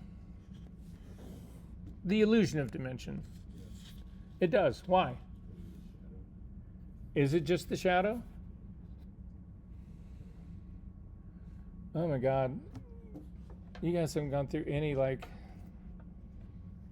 Art 101. The reason this has the illusion of dimension is that there is a highlight on one side and a shadow on the other. The only thing that would explain that would be dimension. The only thing that would explain that. Because if you didn't have that, you would have this. Sorry. Does that have dimension? No. So no dimension, dimension. No dimension, dimension. No dimension, dimension. So when we are retouching and you are actually trying to smooth out skin, the real trick to this is you are trying to even the skin out. You are trying to eliminate this highlight shadow part. Now, you don't want to eliminate overall highlights and shadows on a face because otherwise your face will be flat like this. Faces have dimension, but at a smaller scale, you actually want to do exactly this. You want to flatten out the highlights and open up the shadows to actually achieve the same tone. And if you do achieve the same tone, then you end up removing whatever it is you're looking at. The blemish is what we're basically going to go after. Does this fundamentally make sense to everybody here? Okay, so that's what we're actually going to do. I'm going to close this up. I need everybody to do this with me. our first thing is we need a setup in this. So we are actually going to do a setup. We made actions last week. When we made actions last week, you can actually do what I'm going to show you right now as an action. You can set it up to just save yourself time. We're not going to do that right now. We're going to go through this one step at a time. So we talked about this last week and the week before, I think, that there is an order to doing your retouching, and the order starts like this. It always is pixel work first. So that's why we have this pixel layer that's sitting down here. We can always come back to this pixel layer and do more work. Then on top of that pixel work is where you do your tonal retouching. That is what I'm going to show you today. This is the thing that high-end retouchers use to actually perfect skin, is a better way of putting it. It's not just smoothing it out, it is perfecting it, which is what we're going to do here. Then on top of that, you actually run into liquefy. So liquefy is a, I don't want to call it a destructive move, but you want to get all of the first work done before you start reshaping faces and that kind of stuff. And the reason you want to do it in that order is that if you reshape a face or do anything in liquefy, liquefy really allows you to move features around. It allows you to, anyway, we get to liquefy later on in this class. But the problem with that is that you want all of your retouching baked into that, because if a client comes, if you do the liquefying first, like down in the pixel layer, and then you would do all the tonal work and the color grading work, all that kind of stuff on top of it, then the client comes along and says, well, I don't like that, you need to change this. It means you have to undo all of your retouching because you baked that into your liquefying. So this order actually matters. So anyway, so pixel retouching, tonal retouching follows, liquefy follows that, color grading follows that. So color grading is you can actually push your images to have different color effects depending on what you're going to do with it. Again, not something you want to bake into your retouching, because if you do the color grading first and then you do your pixel work and your tonal work on top of that, it depends on you keeping that color grade consistent. And if you change the color grading, it changes, all of the retouching that you've done, all the tonal work you've done goes out the window, because none of it will match. You've done it based on the color grade. So if you do it in the order I'm suggesting and somebody wants to change something, it's simply changing the color grading at the top. It's not having to do all of your retouching all over again. So all of this matters. And then finally, the last step on this would be output sharpening. And output sharpening is specific to what you are actually going to do. If you're going to be online, that's one kind of sharpening. If you're going to actually print, and it's an 11 by 14 print, whatever, that's viewing distance is a foot, 2 feet away. That's one sharpening. If it's going to be a billboard, that's 60 yards away. That's a much different sharpening. If you print it like a small, like postage stamp size, that means you get really close to it, like 6 inches away. That is a completely different sharpening. So output sharpening is always at the very end, and it's always dependent on the target, whatever you're going to do with the image. So that's how we're going to approach this. So we've got our pixel layer is actually made here. I actually need to make a tonal layer on top of this right now. So you can do this manually, but I'm going to show you the shortcuts to doing this part. So to do this, well, first I'll show you the manual part, so that if you can't remember this, we'll do it, and then I'll show you the tricky way to go about doing it. So the first thing we're going to do is we are going to create a new layer. So simply click on the new layer. You're going to double click on this name, and you're going to call this Tonal Retouch Small.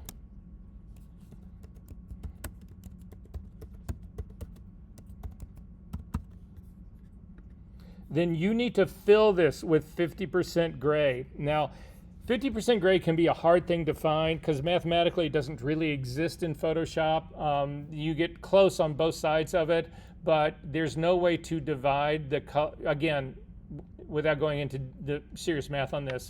The only way you can really truly get one, again, Photoshop is a little bit forgiving about this, is to actually fill this thing with 50% gray. To do that, come up to your edit menu and come down to fill. And when the fill opens up in contents, you want to click on it and come down to 50% gray. Your blending mode is normal and your opacity is at 100%, and you say okay to that. And then you need to change the blending mode of this tonal retouching layer from normal down to soft light. So that's one way to set this up. I'm going to ask everybody to throw that away.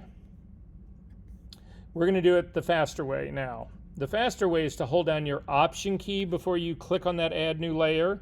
So hold down your Option key and click, and a dialog box will open up and allow you to set all of the stuff that we just did in this dialog box. So we are going to name this Tonal Retouch Small.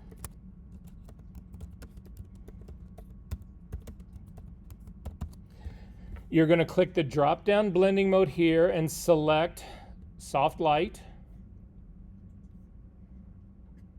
And then in the check mark right underneath this where it says Fill with Neutral Color, this is a 50% gray. Simply click on that and say OK. And now we've got our Tonal Retouch Small layer. You're going to duplicate this layer. Command J, and then you're going to change this from Tonal Retouch Small to Tonal Retouch Large.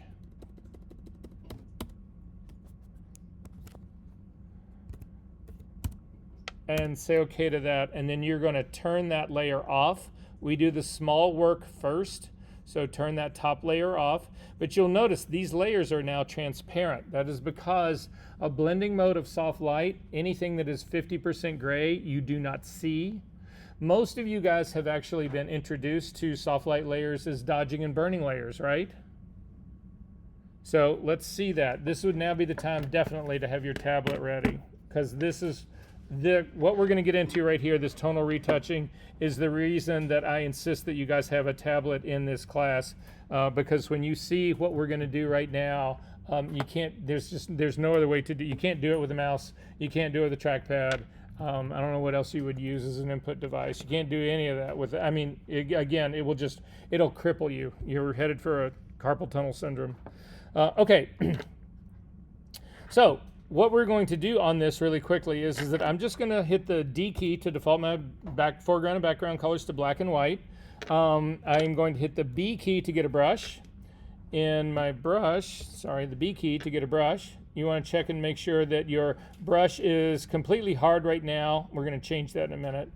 Change your blending mode up to normal, 100% opacity and 100% flow, and then just come over on the top of your image. Black is my foreground color, so I'm going to start to paint with black, and you can see it makes my image darker.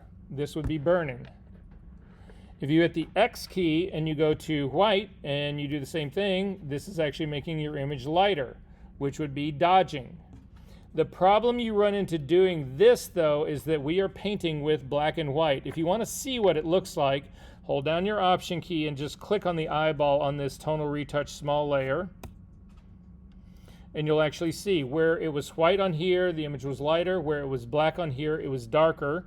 Hold down your Option key and click on the eyeball again, it'll turn everybody else on.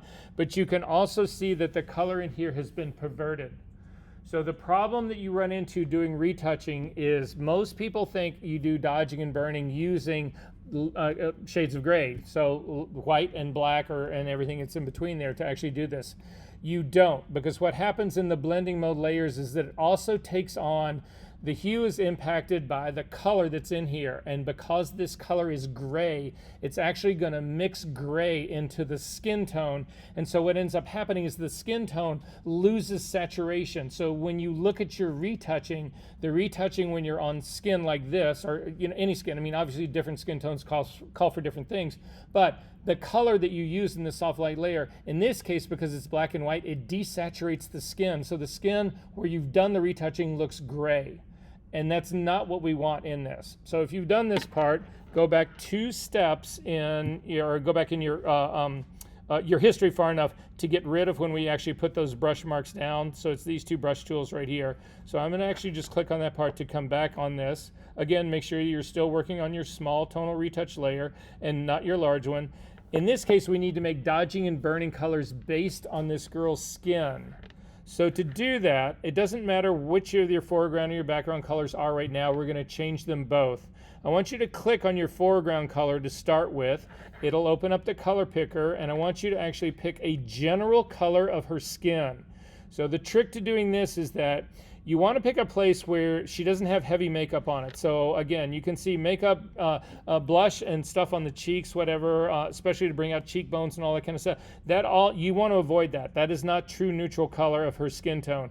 Where you'll typically find neutral color skin tones are foreheads. You'll also find it on necks. Anywhere in there, you'll find those. You don't care about the brightness of all of this, so I'm just going to pick a spot right here between her eyes, and I'm going to click right there.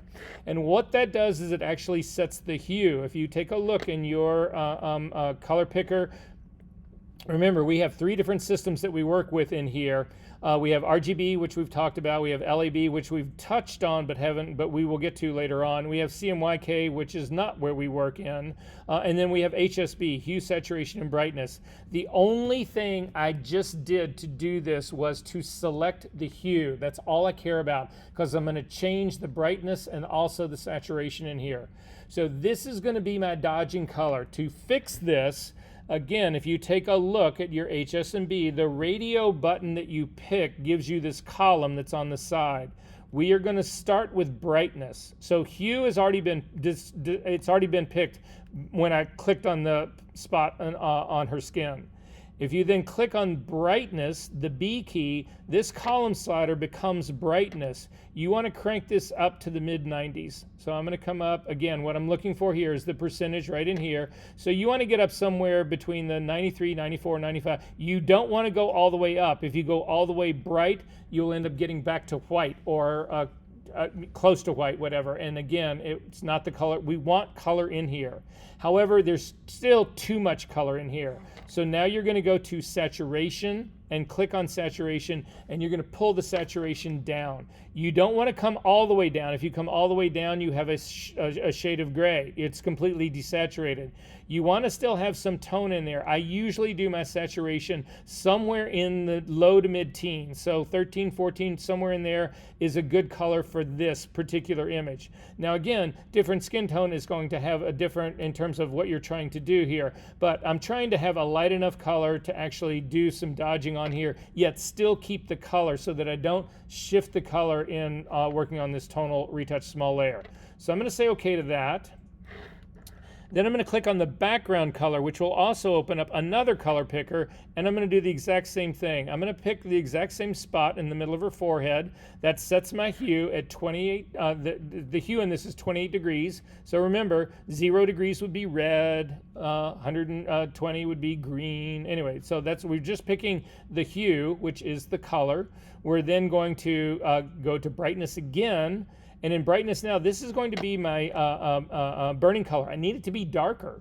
So I'm going to click and start to drag it down. However, you don't want to go so far down that actually you get to here, like down in the like a 5%, whatever. I'm essentially at black, which will then again desaturate your image. So you want to keep it up here. I typically will keep it up somewhere around, again, the mid-teens, somewhere sort of like low to mid-teens, and then click on your saturation. Now, ironically, the saturation in this, because our color has gotten so dark, we will actually want to boost it a little bit. So I'm going to drag this up so it gets a little bit more into around the 50s in here so that I really legitimately have a very dark color in here, but still a color nonetheless, something that I can distinguish from black in here. And I'm going to say okay to that.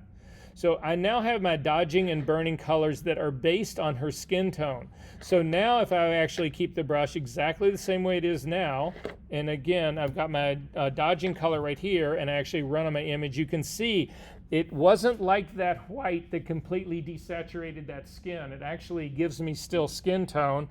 If I hit my X key and I go to the burning color, it's the same line in here. It's making it darker, but it's also keeping the real color in here. It's not doing that weird desaturated shit that happened when I was using black and white. So I'm going to go back 2 steps to undo those parts, and we are going to zip in to this pimple that is on the lower part of her cheek, of her chin. So I really want you guys doing this with me because this is your homework and we're starting it right now. This is going to get you a leg up, and you're also going to learn how to do this stuff. So please, please, please do this with me. Stay with this. Okay. So the problem you have doing tonal retouching, I'm just going to tell you this right now, is that we're zoomed in. I'm at 300% right now. You should be something close to that because most of us have computers that are about the same size screens. It gives me a good view of this. However, when you come in this close, you can get this you can get this really distorted perception of what you were doing. In most cases, when people start this, they get to be too aggressive in this. So it's a little bit difficult to do this using a laptop screen. It's much easier if you've got a bigger monitor to do this. So serious retouchers work up on twin monitors that get to be really, really, really big. But you can still do this trick on your smaller monitor. I just want to show you. What we want to do is we want to have a view of this retouching that we're going to do that is pulled out, something that I can see where I can see it in the context of her whole face. It will give you a completely different perspective of this. And then so zoomed in like this allows me to work precisely, but having a zoomed out version of this file allows me to see what the retouching is doing in the overall picture. So to do that, if you want to work that way, and again, certainly if you have the screen real estate, you should work this way. Come up to your window menu, click on it, and you're going to come down to Arrange, and then down after Arrange, down in the drop-down part, you want to do a new skin for Skin Eyes Retouch, a new window for Skin Eyes Retouch, and click on this. It'll open up a second window. This is not a duplicate of your file. So if you come over to Image, down to Duplicate, you will actually get a copy. The copy that you do this way is separate. This is strictly another view of this image.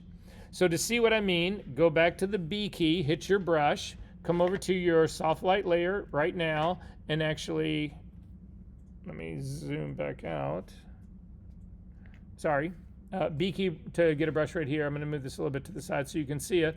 And then again, when you paint on this, you can see it shows up on this other image. If it was a separate duplicate of that image, you would never see that part. So having this as a zoomed out version, so I'm going to show you how I will set mine up. I'm going to hit Command Z to undo that. I am going to stay in tight on this image like this. I don't need to see the whole thing. This image needs to be to the side, but it also needs to be in a little bit closer. So I'm going to zoom in about like this. That's about all I really need to see of this. I'm going to click on this image so that I can actually see and work on it. And then I'm going to make this whole screen part smaller. Jesus.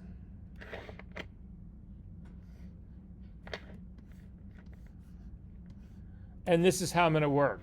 So this allows me to work in really tight, but it also, I can watch that this is happening in a sort of a bigger reference area in this part right here. Is this making sense what my goal in all of this is? All right, so then here's the trick. You need to be able to see your controls at the very top. You need to be able to see your opacity and your flow. We need to talk about opacity and flow really quickly. I think we've already talked about this, but I want to make sure everybody understands what's going on. So to do that, we need to work on a separate file from all of these. Yes?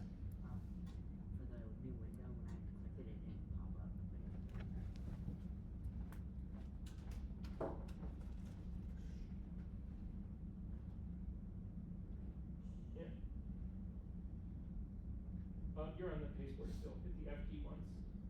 That's the black pasteboard, and hit one more time. F key, no, just F key, and then one more time. Good. And now look down at the very bottom of your Windows palette. Go all the way down. You've got multiple versions of this open. It's just I don't know that you can see them. So click on one of these. So this is the zoomed out version here. That's the zoomed in. You've got tabs. You got to pull your tabs apart. That's why I have this thing set up. So one of those tabs is going to be in tight. One of those, you got several of these. You got actually a number of these windows. So again, pull another one out. You'll have a second one. That's the second version of it. Notice you got 3 or 4 of them in here. So you really only need 2. Okay. Yeah, guys, if you have tab behavior, this does not work because you end up with those second images as tabs. You need to be able to see them at the same time. Okay. So I'm going to go back to my skin part here. Yes. The dodging and burning again? Say what? The dodging and burning, I'm lost at that. How I pick the colors? Yeah. Okay, yeah, sure. Let me park this off really quickly. So again, pick on your foreground color. So just click on the color picker. And then pick a color of skin that it's not something that's going to have serious makeup on it. So, you know, you can pick an area that's right down here near this pumple part right here. If you just click on that, you'll end up with a hue, a part of this already. But again, this is too dark for us to have. This is not a dodging color. It's too dark. So it's based on exactly this skin tone. I need something much lighter than that. So to do that, click on the radio button for brightness and crank your brightness up into the low 90s. So 91, 92, somewhere in there. And then it's still too saturated. So click on the S radio button and pull your saturation down, but not all the way down. If you come all the way down, you lose all color. So I'm gonna actually put it somewhere, I usually do it in the lower teens. So again, I'm just looking at these percentages right here and say, okay, that is now your dodging color. It's very light skin tone. If you click on the background color and do the same thing, click on this to actually give you a skin tone. So again, the hue is actually picked by just clicking on that. What did you click on? I just clicked on the background color. So you can scooch in right behind it and just click on the background color. It opens up the color picker for the background color. Are you good? Mm-hmm. Okay. And then click on the skin again, which gives you your hue. And then again, brightness. In this brightness, this is a dodging color now. We need it to be darker. So you need to crank this down, but not down so far that you lose all color, that you hit black. So I get down somewhere in the lower teens. That's typically where I end up. But then in the saturation, you need to boost this because there's very little color in this because it's so dark. So I boost the saturation up to kind of like somewhere around 50%-ish, roughly. And these are my dodging and burning colors now. Okay? All right, so I am going to bring back my other image.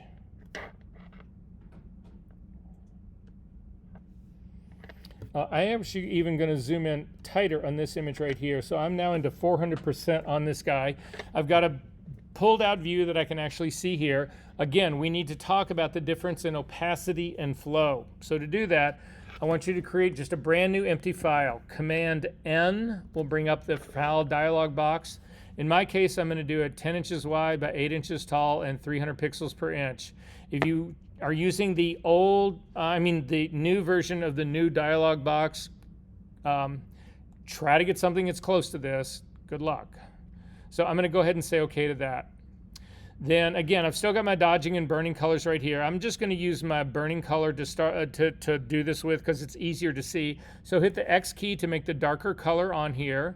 Come up to the menu, your drop-down menu. We're going to make this 100% hard brush, a normal blending mode, 100% opacity, 100% flow.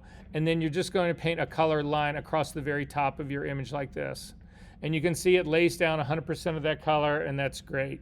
However, if we change the opacity, I'm going to make my brush a little bit bigger too, so make yours just so you can really see what's going on. I'm going to change my opacity down to 50% now. And I would need everybody to do this. 51 is close enough. Just start to click and drag across and then keep coming back and forth across. And you will see, as long as you don't go outside of these lines, no matter what you do, as long as you sit here like this and keep going back and forth, you do not get anything more than 50%. There's nothing that is cumulative about this. This doesn't happen. Now, we talked about this when we talked about, yes? Mine aren't painted the brush. Probably because your blending mode is still off. Your blending mode is still on color. Set it to normal. Right? Now try it. Yeah. Yep. So we talked about this in the dovetail problem. Most of you would think, I did as well, that when you stroke against this again, that it's going to end up being the same color as the one on top. It's 50% plus 50% is actually 100%. But that's not what happens. What is happening now, what the tool is going to do is it's going to say, okay, it's looking at the color that exists here, it's looking at my foreground color that I'm going to be painting, and it's going to say, we want to go halfway between those two. So then when you click and drag this again, it gets darker, but this is not 100%. And again, if you keep going back and forth, you do not build any more density than when you first hit it. If you then take your cursor off your tablet and hit it again, it's 50% between the color that was there and the color. So you have got to hit this several times. You just got to keep hitting it back and forth several times before you build up to this color. But every single time you have got to lift your cursor off of the tablet and put it back down. So instead, if you crank this up to 100%, and we drop our flow, take your flow down to like 10%.